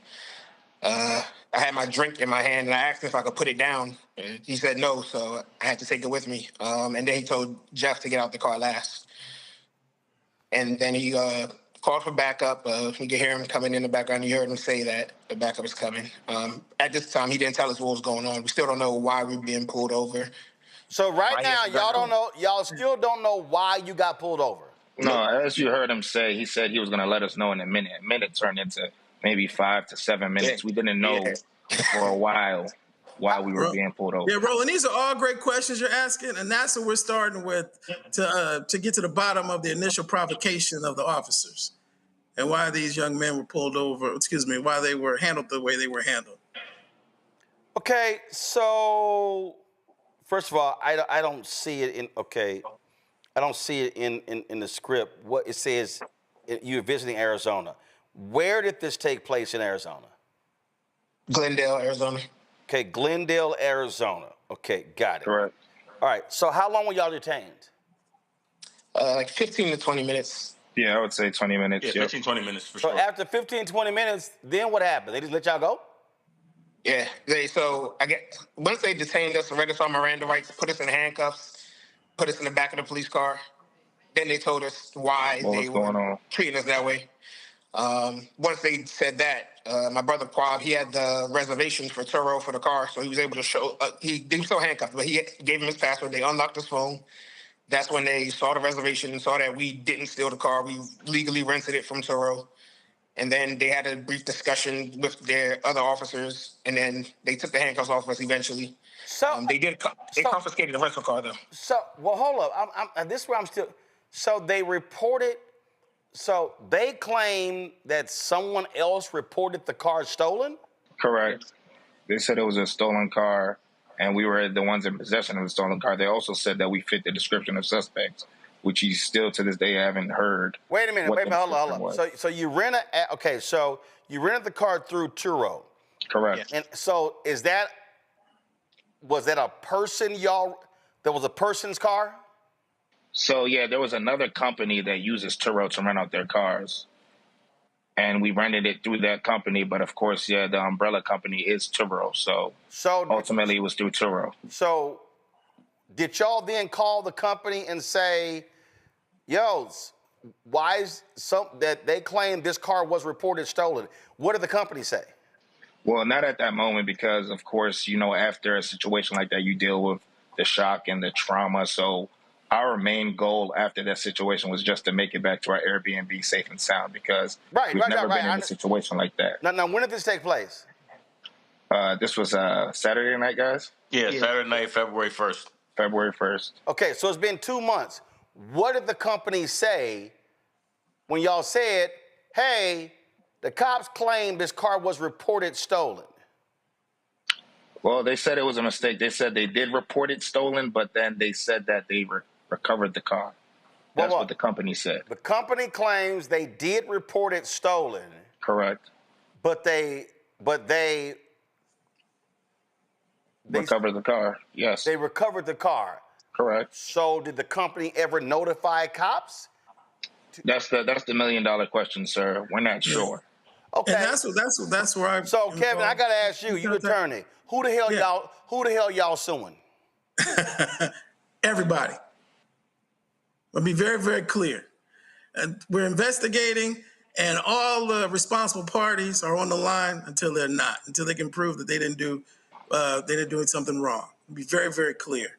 Whether it be the name of the company that used Turo for not clearing it, and we're even looking into the police department, making sure they went through the proper protocols, the proper policies and procedures that they were supposed to do, and the way they handled the situation. Okay, I got to go back. They said y'all fit the description. Correct. So was there a description that 3 people stole a car? When we asked what the description was, they never told us. We asked multiple times, and nobody gave a description. So, Okay, so even give them the benefit of the doubt, we know what that means. No, but here's the whole deal, though. if a car was reported stolen by the company that used Turo, they had to file. They had to actually file a report. Have y'all seen the actual stolen car report they filed? I haven't seen it. I haven't seen These it. gentlemen have, and we've just were hired recently, and we're investigating. We have an investigator in Arizona right now doing just that. Because bottom line is, if they filed a report, this notion fit the description, which means that it had to have been described to them that 3 black men stole a blue Dodge. Right. Wow. Did y'all eventually make it to the shower? Well, this was after the shower, actually. Got it. And how soon did y'all get out of Arizona? The next morning. Next morning. Packed up that night and got out of there that next morning. Unbelievable. All right, gents, keep us abreast what happens next. Thank you. I appreciate it. We appreciate you very much, Roland, for having us on your show. Thank you. I appreciate it. Thanks a lot. Thank you. Joe, this is the reality of being black in America. Damn, you can't rent a vehicle and you fit the description. Come on, man. It's a cold game, and of course, first of all, I'm glad the brothers are alive because you got guns drawn, you got all this stuff going on, and obviously these brothers would be a threat with a drink from Cane's in their hand, right? So I think it's going to be very interesting. Attorney, of course, is dealing with it the right way, that everybody's on until we see demonstrably that they're off. But I'll give you 10-1 that they won't find anything in writing with a description 3 black men still in that vehicle. I'm almost certain of that. You'll probably be able to catch them in that lie. But this reminds you how quickly things can go awry. And I remember speaking on a panel once at a college, and the kids were mad when I told them, we're talking about how to deal with police stops, being stopped by police. And they want to argue the unfairness. We understand that, but it's kind of hard when they're the ones with the gun and society's benefit of the doubt. Because what I told them is, I would rather deal with you, meaning that you made it, as opposed to dealing with your parents because you didn't. These brothers deserve a lot of credit because they stayed calm. They didn't give these guys a reason to fly off the handle. And the most important thing, frankly, I think they've got a good case, but the most important thing is surviving the contact. And they were able to do that because they were compliant. They asked questions. Can we do that? Can I hold my drink? You tell me to hold my drink. Can I sit down with it? Those types of things. I think that every brother that's out there that wants to channel 400 years of slavery and all this other stuff into this police stop, which should not have happened, but you decide that the hill you may literally want to die on. I'm not saying that you're wrong in feeling that way. What I'm saying is survive the contact. And I think these brothers did a good job of that. Larry? Yeah, watching that video, Roland, is just traumatic for all of us. Either been in situations like that or know other people in our family and friends have been in situations like that. And I think the bottom line is these brothers survived this encounter. Let's remember, statistically, black folks are 2 to 3 times more likely to be killed by law enforcement based on encounters. It's not being arrested, encounters. So anytime we see situations like this, we can, as my colleague highlighted, it can go south really fast. And then you can have an issue where someone has been shot and accused of reaching or whatever else they, will come up with. But the language you heard used in terms of, they fit the description. We've heard that far too many times to count in our lives. So, but once again, I'm glad they're going to sue whoever is going to be responsible. This could end in a tragedy and really impacted the lives of multiple families. But this is another example of things that happen every day in America. Mustafa? These brothers had the trifecta, right? Driving while black, parking while black, eating while black. Luckily, we get to talk about Black joy because they got a chance to make it home.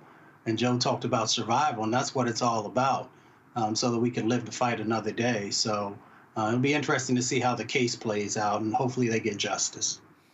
All right, folks, hold tight 1 second. We come back, we'll talk with golfing pioneer Renee Powell, who is continuing the family tradition. Her father built with his own hands the first black golf course in America. We'll talk about that next. You're watching Roland Martin Unfiltered on the Black Star Network. Join our Bring the Funk fan club. The goal is to get $20,000 fans contributing on average $50 each a year. That's $4.19 a month, 13 cents a day. Of course, you want to give via Cash App. Use the Stripe QR code. It's right here. Point your phone to it. If you're listening, go to blackstarnetwork.com. You want to send a check of money or to do so, please, by making it out to Roland Martin Unfiltered. Make it payable to Roland Martin Unfiltered. Again, not Roland Martin, not Uncle Roro, not Unfiltered, not Black Star Network. Make it out to Roland Martin Unfiltered. Makes it a lot easier dealing with our bank.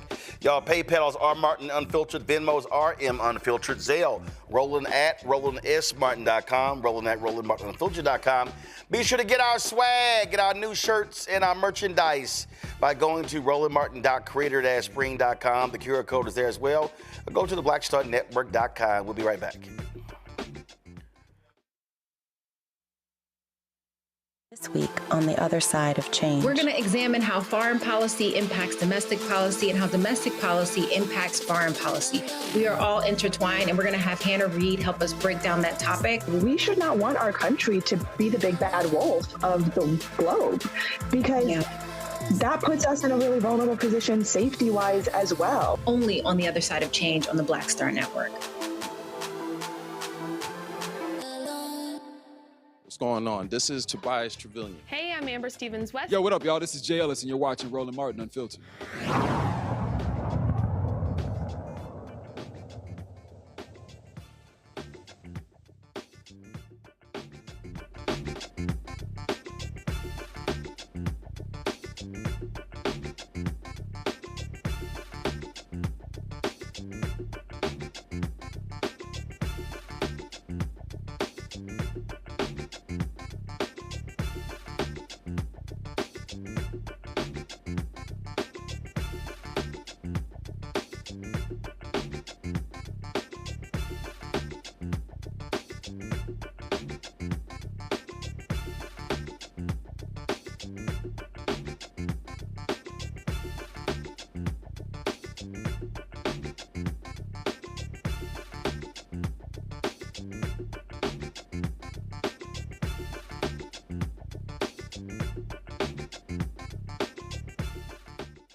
Imagine being a pioneer golfer on the latest Professional Golf Association tour, but then again, you're like, that's in your DNA. When your dad built the first black golf course in the country. It's in Clearview, Ohio. And of course, Bill Powell built that course.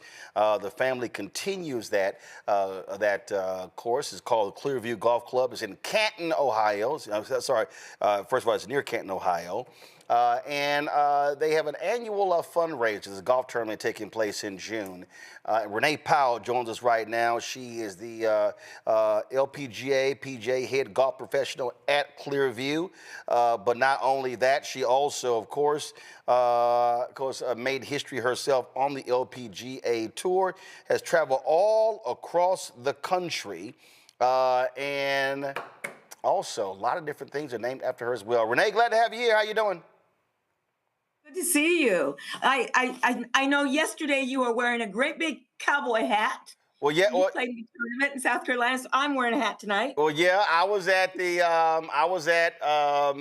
Hootie and the Blowfishes Monday after the Masters golf tournament.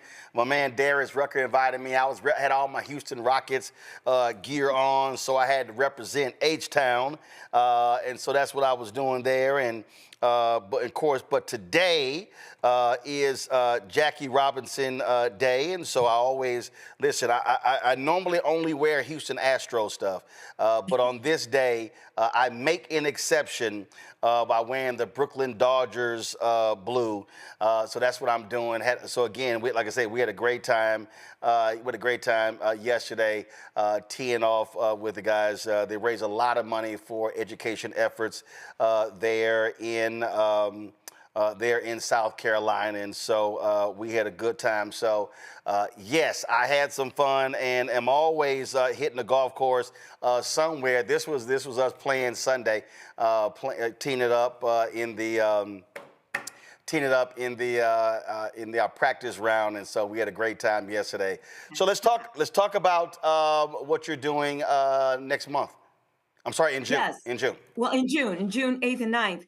Well, a really great friend of ours who actually sponsored, was the major sponsor for our LPGA Pro-Am, was a good friend by the name of Franco Harris. And so we've been in the process of raising lots of funds for an automatic irrigation system. And so we're having an event on June the 8th, June the 9th. There's a dinner at the Pro Football Hall of Fame. And on that Sunday and then Monday, the 9th, we're having an LPGA Pro-Am honoring Franco Harris because he was such a great part of all the things that we do here. And as I say, a really good friend. So, because of that, we're honoring him. And it's a fundraiser both evenings, both days. For the folks who don't know the history of Clearview, just explain to folks the historic nature of this course. Well, we're celebrating 79 years this year. We've never had an irrigation system, but 79 years because my dad, after World War II, back in 1946, came back from Scotland and England and found that he still wasn't welcome at area golf courses. And his thing was to create opportunities for all people, regardless of the color of your skin, regardless of your religion or whatever. They didn't want women on the golf course much. They didn't want kids and juniors on the golf course very much in those days. And they certainly didn't want people that looked like me and Black people on the golf course. So my dad's big thing was creating opportunities. And so that's how Clearview was built. The first 9 holes, he literally built by hand with a hand seater around his neck that he turned and literally walked back and forth every single fairway to see the fairways. And that's how Clearview came into existence. So built by hand, and so that was the first 9 holes. What about the next 9? When did it become an 18-hole course? And not until 1978. So he began building the course in 46, opened it in 48, and then for the first 9 holes and second 9 holes, he was able to put in 1978, which was 30 years later.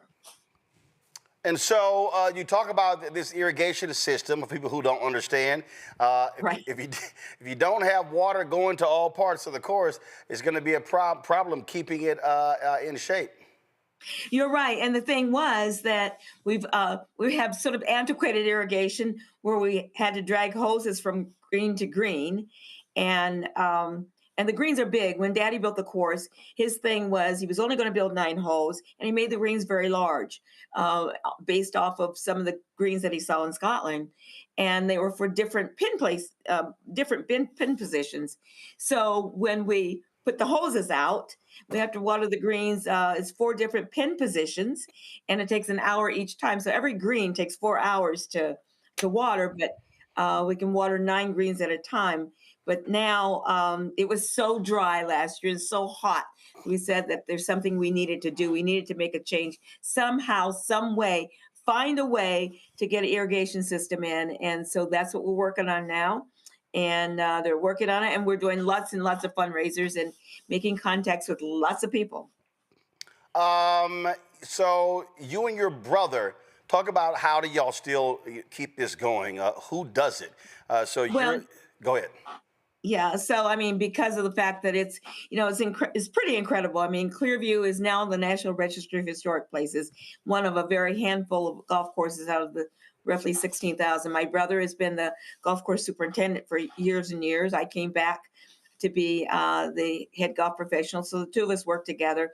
He knows everything on the golf course as far as maintenance, and I help to put together different things. And as a golf professional, I do a lot of teaching. We do programs for military veterans. We do programs for kids, for seniors, and then events and fundraising events, because it's the Clearview Legacy Foundation for Education, Preservation, and Turfgrass Research, and we're a 501c3 tax-exempt charitable foundation. So, if folks want to support, obviously they get a tax write-off by doing so. How long is the course? The course is 6,700 yards.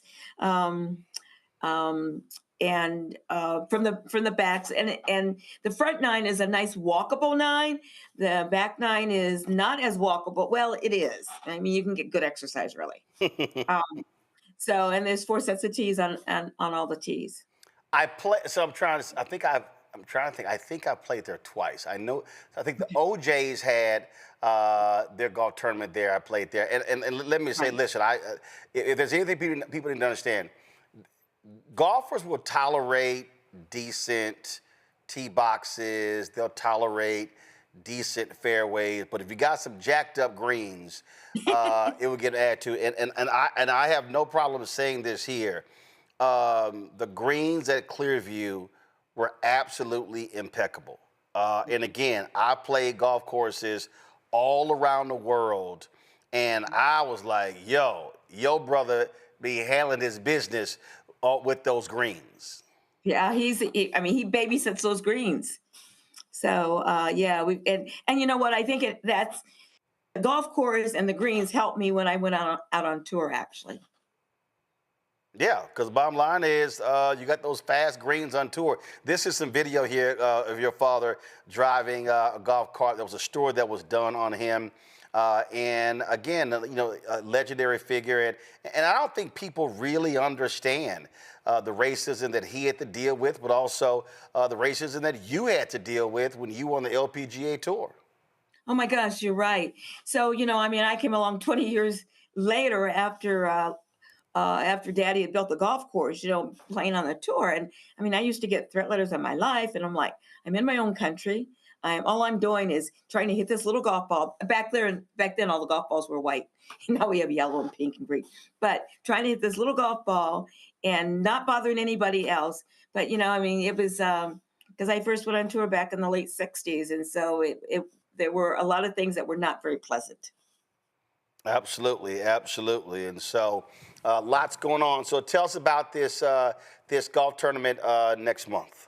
I'm sorry, in June. Okay, so it's foursomes, plus there is a celebrity athlete with each group. I was talking to, since you're on baseball right now, I was talking to Reggie Jackson last night.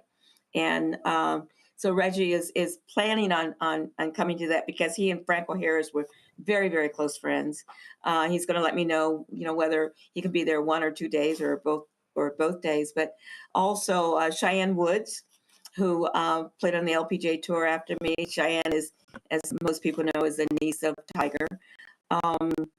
Dr. Clark Kellogg, who is a basketball person, and Jerome Bettis, who, even though he is, we're Cleveland Browns fans here, but of course Franco was a Steeler, and so was Jerome Bettis.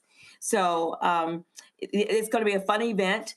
As I said, the first night, on Sunday night, we're having an event that's going to be at the Pro Football Hall of Fame, and where we'll be able to honor Franco there, and also the next day at the golf course for the Pro-Am. So go ahead. I was going to say, if you go on our website, which is clearviewgolfclub.com, all the information is on there as to how one can sponsor, various sponsorships, and talks about the evening before and the day, the Pro-Am day. Questions from our panel. Let's see. Do any of y'all play golf? Larry, Joe, or Mustafa? I messed with it a little bit, but I started kind of late, so I just never had that like I said, the question was, do any of y'all play golf? When somebody says, I kind of mess with it, that means you do not play golf. Go ahead, Joe. But he's got golf clubs, obviously. I got some beautiful golf clubs. They're shiny and sweet. Which mean they collect dust in the garage. Do you have all the wrappings off of them? Actually, the wrappings are off. I will say that. And it probably ain't a speck of dirt on those golf clubs. See, Roland, now you're wrong. But in any event, you know I'm right. So I'd be interested in your thoughts, because what you're doing is so historic and it's multi-generational, starting with your father. How do you feel about the state of golf and the state of having young people and young Black people involved in golf today? How do you feel about that? We just saw the Masters happen, right? They unveiled a mural that speaks to the greatness of black caddies, which often, including for Jack Nicklaus, which people often didn't realize or didn't want to realize and tried to act like it was something other than what it was. Tell me about your thoughts about how far we've come as you see it today. Well, it's great to see more and more young people playing the game of golf. There are programs. The LPGA does an LPGA USDA Girls Golf Club program. The first tee was started, back in the 90s, and I was involved with helping to put together the curriculum and programming, and so it's changed a little bit. It was developed for purposes for those who did not have access, and it's changed a little bit. But where I think golf needs to be a little bit more is we need to have more Black people in upper management in our industry, which we don't have as much as I think we should and could. But seeing more young people get involved and the one sad thing is that the LPGA this year is celebrating 75 years. And over those 75 years, there have only been 8 Black females to play on the LPGA Tour. Well, that's not very many in 75 years. It's amazing. Larry's down there in Florida. He don't play a stitch of golf. What? Listen, I'm working on that this summer. So I'll get back to here you. we go. I'll get back to you on that. I think Roland's going to hold you to that. Precisely. I know he is. That's why I'm gonna get it together before he asks me the next time. So, thank you for continuing your father's legacy. And my question kind of relates to my colleague got to about working with young people. We know that Howard University has a golf program. Steph Curry is supporting that program. What are some of the things you're doing in terms of, work with young people in terms of high schools, particularly HBCUs, right, with opportunity to we talk about Howard University. What other kind of outreach programs are you doing as it relates to high schools and possibly colleges?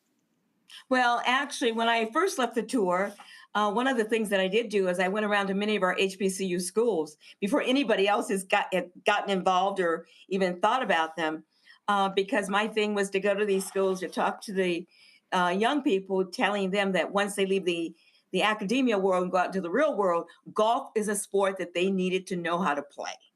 And so I did that back in the 1980s. And so I'm always trying to encourage young people in our area to participate in the sport of golf, and because and especially young girls, because there are a lot of scholarships out there for young girls. I know that there is a tournament called the National Women's Golf Championship, Collegiate Golf Championship, that was held 2 weeks ago, and they actually play for the Renee Powell Cup. And there were 13 HBCUs women's golf teams that played in that. It was held down in Texas. A lady out of Atlanta puts that on. She's been doing it. This year was the 30th anniversary for it. Mustafa, now he's rocking. He wears the Payne Stewart Kangos, but I ain't never seen him on a golf course. All right, Mustafa, go ahead. I'm more of a Lee Elder and Calvin Pete type of person, but I hear what you're saying. Fine, Calvin Pete. What does that mean? Wait a minute. What does that mean? That you're more of a Lee Elder, Calvin Pete type of person? That don't mean nothing. Well, it means they were some of the first that I ever noticed playing the game, so they were the ones that inspired me to even start to watch golf. But you play? Yes. I wouldn't call what I do actually playing. I wouldn't call that actually playing. You got to have a triple-digit handicap with me, so I'm just not. You and Joe in the same boat. Y'all mess with it. Exactly. I cannot believe that. I cannot believe that none of you are real golfers. None of you play. And here Roland plays every opportunity he can. You damn Skippy. I didn't say I didn't play. I said I'm not very good. So there's a difference right there. You play at it. Well, at least I'm accepting where I am in my journey. Go on with your question. Yes, sir.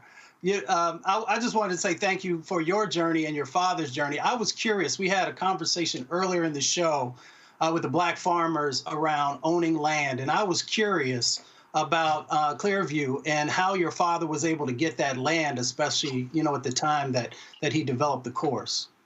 Yeah, well, my dad actually grew up in a little town just 10 miles down the road, which their family was the only Black family in the entire town. He discovered golf at the age of 9. And and he started the very first golf team at his high school. And also another fact was he and his brother started the very first golf team at Wilberforce University. And the first match ever played in the United States between a historically Black college and a white college was Wilberforce versus Ohio Northern. They played 2 matches. That was in 1937, and Wilberforce won both matches. So after college and after World War II, my dad came back, and he found out he still wasn't welcome at area golf courses, except the one that he really grew up on. And he actually taught 2 Black doctors how to play the game of golf. My mom was from Canton, Ohio, from the city. My dad was from out in more of a rural area in Minerva. And he kept driving by looking for land. And he finally saw that there was 78 acres of an old dairy farm that was for sale. And he actually stopped and was able to, what the doctors, they each put in a third of their money to purchase the first 78 acres of land, which the 9 holes went on. My dad didn't have his money, so he borrowed his money from my uncle, who mortgaged his house in California, to give my dad his share of the money. Wow. Well, that's how that is done, and so it's a lot great going on. Again, if folk want to play Clearview, the closest major city is Canton? Canton, and it's the home of the Pro Football Hall of Fame. So how far is Canton from the golf course? 7 miles, actually. Oh, see, that's not far. Yeah, we're in East Canton. Got it. We're just, yeah. Got it. We're just outside of So let everybody again know, first of all, date of the tournament, where they can actually donate if they can't play, all the particulars. Right. Okay. So the tournament dates are June 8th is the dinner at the Pro Football Hall of Fame, and the event itself, the Pro-Am, with the LPGA Tour players and some other celebrity athletes, male athletes, and that is on June the 9th on a Monday. You can find all the information on our website, which is clearviewgolfclub.com. On the front page, it's going to have all the information and how one can participate and all the various sponsorship opportunities. All right, then. And so, as I told you, I know folks are wondering, as I, of course, I'm playing Warwick Dunn's golf tournament the exact same day. Otherwise, I definitely will be there. So be sure you got to give me the date for next year so we can lock that in. Okay, we'll do. All and right. Next year, we'll be celebrating the 80th anniversary of Clearview. Okay, all right. Changing the name to the Franco Harris LPGA Pro-Am next year. All right, that'll be great. And again, for Mustafa, Larry, and Joe, if y'all keep messing around, if y'all put some work in, y'all might be as smooth as this. This was a couple of years ago at the George Lopez golf tournament. This is what happens if y'all put the work in. Your golf swing might be as smooth as this, but just saying. The problem with that, though, Roland, is that if I'm out there with you, I'm distracted because I'm looking at that hat. Well, that means you can't play. I can't believe your swing, how smooth your swing is with that hat on. Well, see, that's what happens. That's what happens when you have proper rotation around your spine. The hat don't matter. See, of course, Joe probably would hit himself in the head if he had one of those foam hats. And this, of course, that White Witch in Jamaica. So, Joe, I'll help you with this one. So, if you look at, I'm telling y'all need to get on that range and y'all need to work at it, because that's just silky smooth. All right, we got to bounce. Renee, I appreciate it. Thanks a bunch. Okay, thank you, Roland. Thanks so much. All right, folks, we come back. I got a few words to say on today, Jackie Robinson Day, in Major League Baseball. Jackie Robinson and DEI. We'll be right back. This week on the other side of change. We're going to examine how foreign policy impacts domestic policy and how domestic policy impacts foreign policy. We are all intertwined, and we're going to have Hannah Reid help us break down that topic. We should not want our country to be the big bad wolf of the globe, because that puts us in a really vulnerable position safety-wise as well. Only on the other side of change on the Black Star Network. How you doing? My name is Mark Carey, and you're watching Roland Martin Unfiltered. Deep into it, like pasteurized milk without the 2%. We getting deep. You want to turn that shit off? We're doing an interview, motherfucker.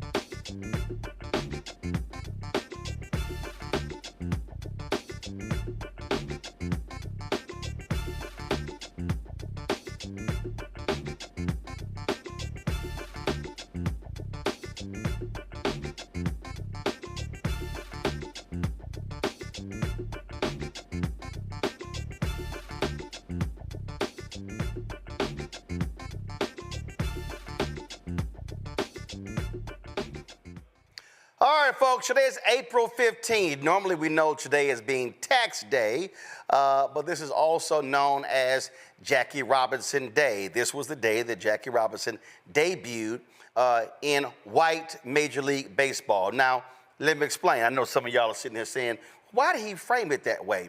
Well, because the Negro Leagues was also the major leagues. In fact, the real talent in baseball was in the Negro Leagues. See, the reason it was called the Major Leagues is because white people owned it. White people financed the better stadiums, which had better lighting, they had better uniforms, they had better travel. But the reality is, in the Negro Leagues, you had significant talent. People like Satchel Paige and so many others, Josh Gibson, who played in the Negro Leagues. And so on this day, all across Major League Baseball, every player, games today, will be wearing the number 42. Now, again, with Jackie Robinson, as you see, I got 42. There's no name on the back of, and so if y'all see somebody wearing a Jackie Robinson jersey with Robinson on the back, that's not how Jackie wore his uniform with the Brooklyn Dodgers, okay? So what's the correlation, and why would I kept saying about the issue of DEI? Well, Jackie Robinson going into white Major League Baseball was the ultimate DEI. DEI stands for diversity, equity, and inclusion. The reality is the racists in white Major League Baseball purposely kept black baseball players out because they were racist. They did not want black ball players in white Major League Baseball. So when Branch Rickey chooses to break the color barrier, that was diversity, equity, and inclusion. See, this is really what DEI is all about. When you have racists create barriers that prevent entry, then you have to create programs that solidify or create a pathway for, quote, non-traditional people, meaning non-white people, to be able to participate. And so that's all that was. Now, the problem is that after Jackie Robinson breaks the color barrier in white Major League Baseball, those same racists said we have to limit the number of black ball players on teams. Now, there was no written rule that you couldn't have more than 3 black ball players, but that was a rule. In Bill Russell's book, he talks about the exact same thing, how they limited the number of black basketball players. Exact same thing. And so when we talk about Jim Crow, when we talk about the racism in this country, when we talk about DEI and all the attacks on DEI, really what we are looking at and speaking to is when you had white racists excluding black people from participating in a sport. Let me say it again. This was white racists denying economic opportunities for black people from being able to showcase their talent. Let me unpack that further. This was white racists not believing in merit, but saying we believe in white privilege, where we provide opportunities just for white men to play baseball and no one else. Let me unpack that further for somebody who still is not quite understanding what I'm talking about. Here we had white men deciding that they were so scared of fragile white men losing their jobs that they created an artificial situation to where these fragile white men were able to thrive and play in white Major League Baseball because they were afraid of these black baseball players bringing their talent and then talent deciding who stays. Let me unpack that further for the folk who really are not understanding what I'm talking about. If white folk really felt that merit was so valuable, if white people really believed in meritocracy, then there would be no need for DEI programs. There would be no need for affirmative action programs. There would be no need for you to have to create special recruitment inducements and things along those lines, because you would be doing the right thing. In fact, they're not doing the right thing, they're doing the white thing. That's why it even exists. The reason you have these Office of Civil Rights and the reason you have these DEI officers and the reason you have all of these measurements that lay out why you have to have DEI, because white folk refuse to do the right thing and they keep doing the white thing. They keep hiring their friends. They only go to recruit at places that they know. They deny opportunities from folks who don't come from places they're not familiar with. So when Barry Williams was on our show, she was talking about when she was in Silicon Valley, how they would be in meetings and the person who was deciding who gets the internship or who gets the interview will go, oh, I'm unfamiliar with that school, so therefore we're going to put them aside. And Barry would say, wait a minute, I'm sorry. What are you doing right here? Because you don't know the type of school that person's come from. You know nothing about the brilliance of that student. You are making an arbitrary decision to remove this black applicant from the pool of talent because you are unfamiliar with the school. 2 years ago, a study was done where they took the names of black-sounding names and white-sounding names,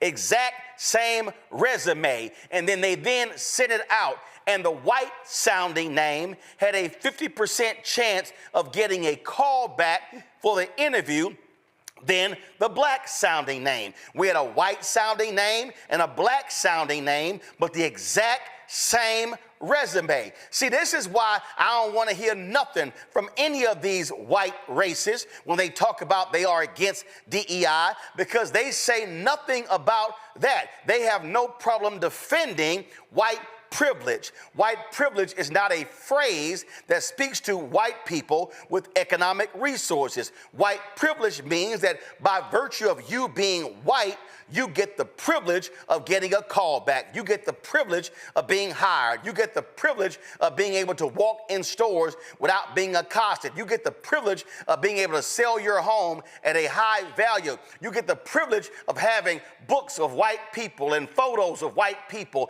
and art of white people on your homes. Yet when you're black, you get to remove all elements of blackness in your home, because mostly a white appraiser is going to praise your home at a much lower value. This is why you have DEI. You have DEI to create special contracting programs, because white businesses freeze out black businesses from the process. Oh, and the same companies then create these artificial barriers where we're going to concoct a special set of rules that only white businesses can actually qualify for the contracts. And so we're going to say insurance has to be higher, bonding has to be higher, all these requirements. This is why DEI was created. DEI is nothing but the grandchild of diversity officer. The diversity officer is nothing but the grandchild of the community affairs officer. The community affairs officer was created in the aftermath of affirmative action. Of course, it took place under Arthur Fletcher and President Richard Nixon, and that simply followed President Lyndon Baines Johnson going to Howard University talking about the need to have affirmative action required. We are where we are today because of DEI, because of white exclusion from the process.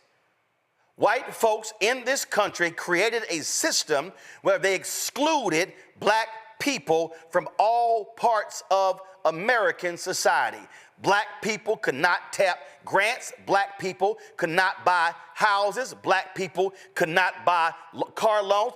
Black people could not get corporate jobs. Why do black people represent 20% of all federal jobs? It's because black people could not work in corporate America. 20% in federal government, 10% in corporate America. Why do you have so few black people in significant positions? It has nothing to do with smart, has nothing to do with talent. It has to do with whether or not we are provided an access to the same platform. If y'all want to understand how whiteness works, I just need y'all to understand what happened just the other day when I saw a story in the New York Times. This is a perfect example of how white privilege works and how whiteness works. So I was sitting here reading the New York Times, and the New York Times had a story on their site called "Chuck Todd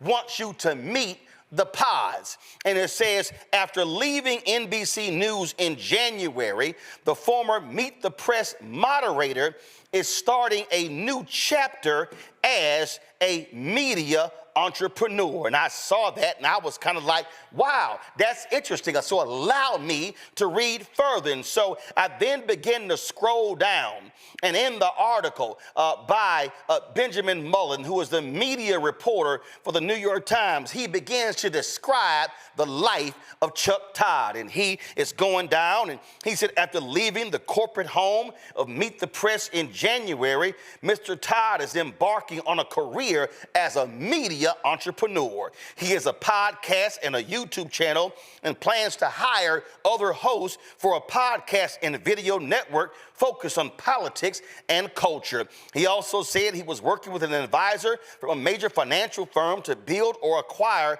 a company focused on community news. They begin to talk about how he's adjusting and all of these different things and talking about what he's working on. And Mr. Todd's business plan calls for a constellation of local sites owned by their communities, blah, blah, blah, blah, blah. Mr. Todd and the bank he is working with are eyeing a purchase that could cost up to $2 billion.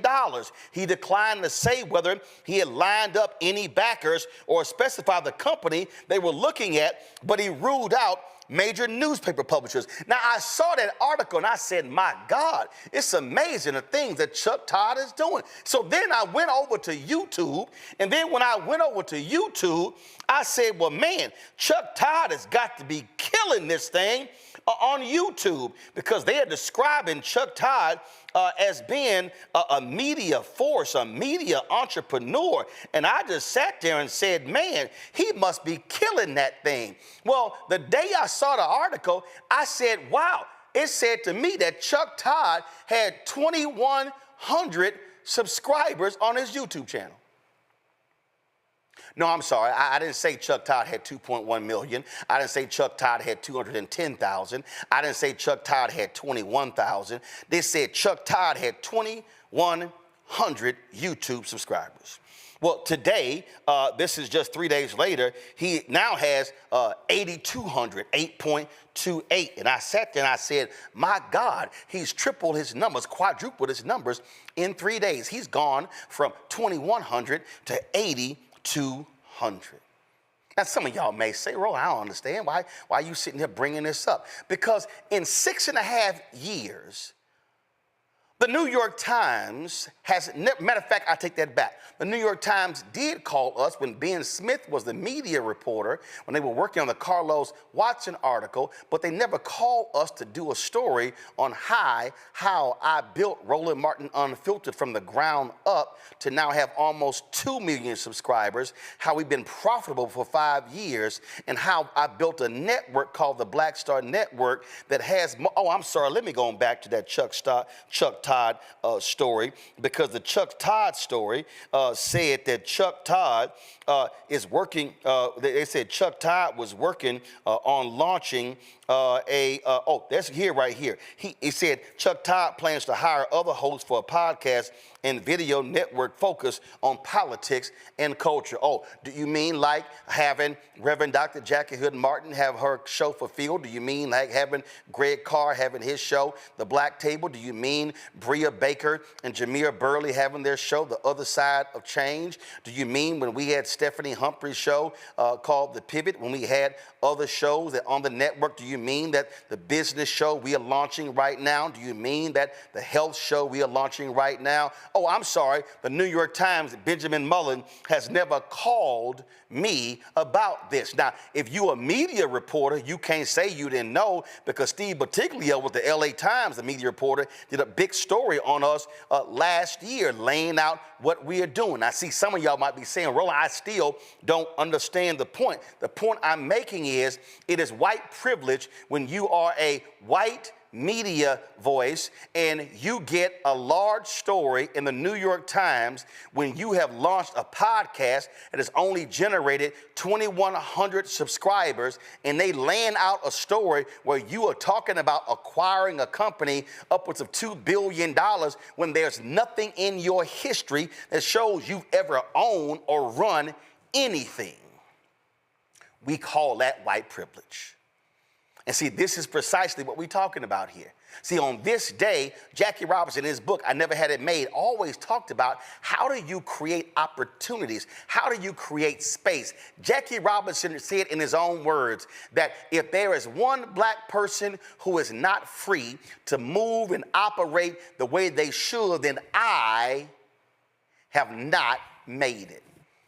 Jackie Robinson didn't say, oh, I'm one of the special ones. I'm one of the ones they chose to be able to have riches and being able to go places and do things. He said, no, if any one of my brothers and sisters is not able to be able to work and live where they want, I never had it made. So don't say I made it. Same Jackie Robinson, who white America loves to praise as a patriot, is the same Jackie Robinson who said, I'm not standing for the Star-Spangled Banner and I'm not saluting the Pledge of Allegiance, because you can't stand here and tell me that I need to stand for the national anthem and salute the Pledge of Allegiance when you are violently racist against me and my people. Same Jackie Robinson. The same Jackie Robinson, days before he died, y'all can pull it up on YouTube, when he was honored at a baseball game. He died a few days later, Jackie Robinson, who stood there and said, I can't wait for the day when I look down that line and see a black coach at third base. Why is that? Because, see, you are a black coach, you can go on and coach over there on first base, but see, that third base coach is the one who's next to get hired as a manager. Even in his final days, Jackie Robinson died, I think, at the age of 56. He had diabetes for quite some time, died of a heart attack, the stress and all that in his life. Jackie Robinson was still forcing Major League Baseball to change. Here I was at the golf tournament. And at Hoot and the Blowfish, and I was talking to Tony Womack, former Major League Baseball player. When Tony Womack played, 40% of Major League Baseball was black. Today, is 6%. Okay, I'm going to repeat that for the folk who didn't hear me. When Tony Womack said he came into the game of baseball, it was 40% black. Today is 6%. Now you might say, well, I don't know what the big deal is. Well, the big deal is baseball has the strongest union, has the best contracts. You got baseball players who are signing $500 million contracts. So that means that when black men are being frozen out of Major League Baseball, when you're not creating opportunities for black men in Major League Baseball, you're freezing them out of the riches of Major League Baseball. And then if they don't get in as baseball players, you damn sure not going to get in as scouts and managers and general managers. Right now in this country, we are seeing white supremacists, white nationalists want to destroy programs that create diversity, equity, and inclusion, that create an opportunity for people to be able to access the so-called American dream, because people who are still in charge, not all people, but enough folk are in charge and controlling who has access to the jobs, to the housing, to the contracts, to the riches. And the reality is, on the face, yes, things have changed since Jackie Robinson played his first inning on April 15th, 1947. The reality is, on April 15th, 2025, we are still dealing with the grandchildren of Jim Crow. And reality is, those racist views have now been refined, and they now still are withholding opportunities, because for them, they still want an America that is about whiteness, and the only color they want to see is the color in the uniform. Comments from our panelists. Mustafa, you first. I mean, everything you said, and Jackie Robinson was an ambassador for change. She was an ambassador for equity and justice, all the things that he went through, and did it with grace and dignity, and helped to open up doors. So, you know, wish him nothing but blessings as he looks down on us. Larry? And Roland, I'm a baseball fan and watched baseball for years, big Philadelphia Phillies fan. And I've seen that in real time in the last several years in terms of the decrease of, African-American baseball players. Obviously, CeCe Sabathia was, a few weeks ago, found out he's going to be in the Hall of Fame. But we don't have enough black players in baseball, as you highlighted. And the other thing is they talk about the pipeline, but also Major League Baseball has to do a better job of marketing itself. But as we recognize, Jackie Robinson's historic role in, baseball, we also remember all the black players who never got an opportunity. We could go on and on about the list of those individuals who played during his time, and for Jackie Robinson, that were phenomenal players who never got the opportunity. Lastly, I want to say, I've said this on your show before, these anti-DE policies are really pro-Jim Crow policies. So it's really important that we think about that. Joe? These policies are about the return of an advantage. It's not about making us colorblind and fair. It's about us going back to where we were. For so long, and I've said this before, white folks have had the force of tradition, the force of privilege, the force of relationships. Affirmative action and its ilk were about the force of law. And it's so important because we've lost some progress in baseball to go down so far from a percentage standpoint, particularly as it pertains to African Americans. And often the way to get to the front office is ground level, starting as a player. Meanwhile, back at the ranch in football, for instance, you're seeing black folks, you're seeing coaches that were never players, who are analytics guys, getting coaching jobs in their 20s. And so we really have to, we honor Jackie Robinson and the tradition of forcing change and doing it in a way where people were receptive and were moved. He had to have a certain disposition to be successful in Major League Baseball when there was no one else there, and he was able to do it. And we've got to continue to be determined to move it forward, and that's by making sure the narrative is what it needs to be about what is really going on here, what they really mean when they say DEI, what it's really about. It's about them giving up an advantage, and they're willing to change the rules in order to keep that advantage. And they want to do that at all costs. Indeed and indeed. So, y'all, we're going to keep pushing. We're going to keep prodding. And in the name of Jackie Robinson, in the name of Roy Campanella, the name of Satchel Paige and Josh Gibson and all of those brothers who were star athletes in the Negro Leagues. And my last point is this here. I need black people to also remember this. In our desire to show white folks that we could compete on the field with them, it also led us to destroy the Negro Leagues. Jackie Robinson may have gone into the Negro Leagues, but guess what? You didn't see a black owner go into white Major League Baseball. And so that's the other thing we cannot forget. We cannot forget the ownership piece. Gents, I appreciate it. Thanks a lot. Now I need all three of y'all to take y'all ass to the driving range, get y'all golf game together. All right. Thank you so very much. Folks, that is it for us. If you want to support the work that we do, join our Bring the Funk fan club. That is, you want to give via Cash App, do so right here. Use the Stripe QR code. And if you're listening, go to blackstarnetwork.com. Also, of course, we want you to send your check and money order. You can do so. P.O. Box 57196, Washington, D.C., 20037-0196. Please, make your checks and money orders payable to Roland Martin Unfiltered. Not Roro, not Roland Martin, not Black Star Network, not Unfiltered. Has to be Roland Martin Unfiltered. Trust me, it makes it a lot easier for the banks. Also, a lot of you who sent checks about 8 weeks ago. It was about 512 checks we got. My goodness, the Postal Service is absolutely so. They're literally holding up the batch of checks that we sent to our bank. We sent it registered mail. We sent it on March 31st. They've been sitting in the Chicago processing center since April 3rd. So trust me, we're trying to get them out, but that's what the holdup is for those checks. PayPal is R Martin Unfiltered. Venmo is RM Unfiltered. Zelle, Roland at RolandSMartin.com. Roland at RolandMartinUnfiltered.com.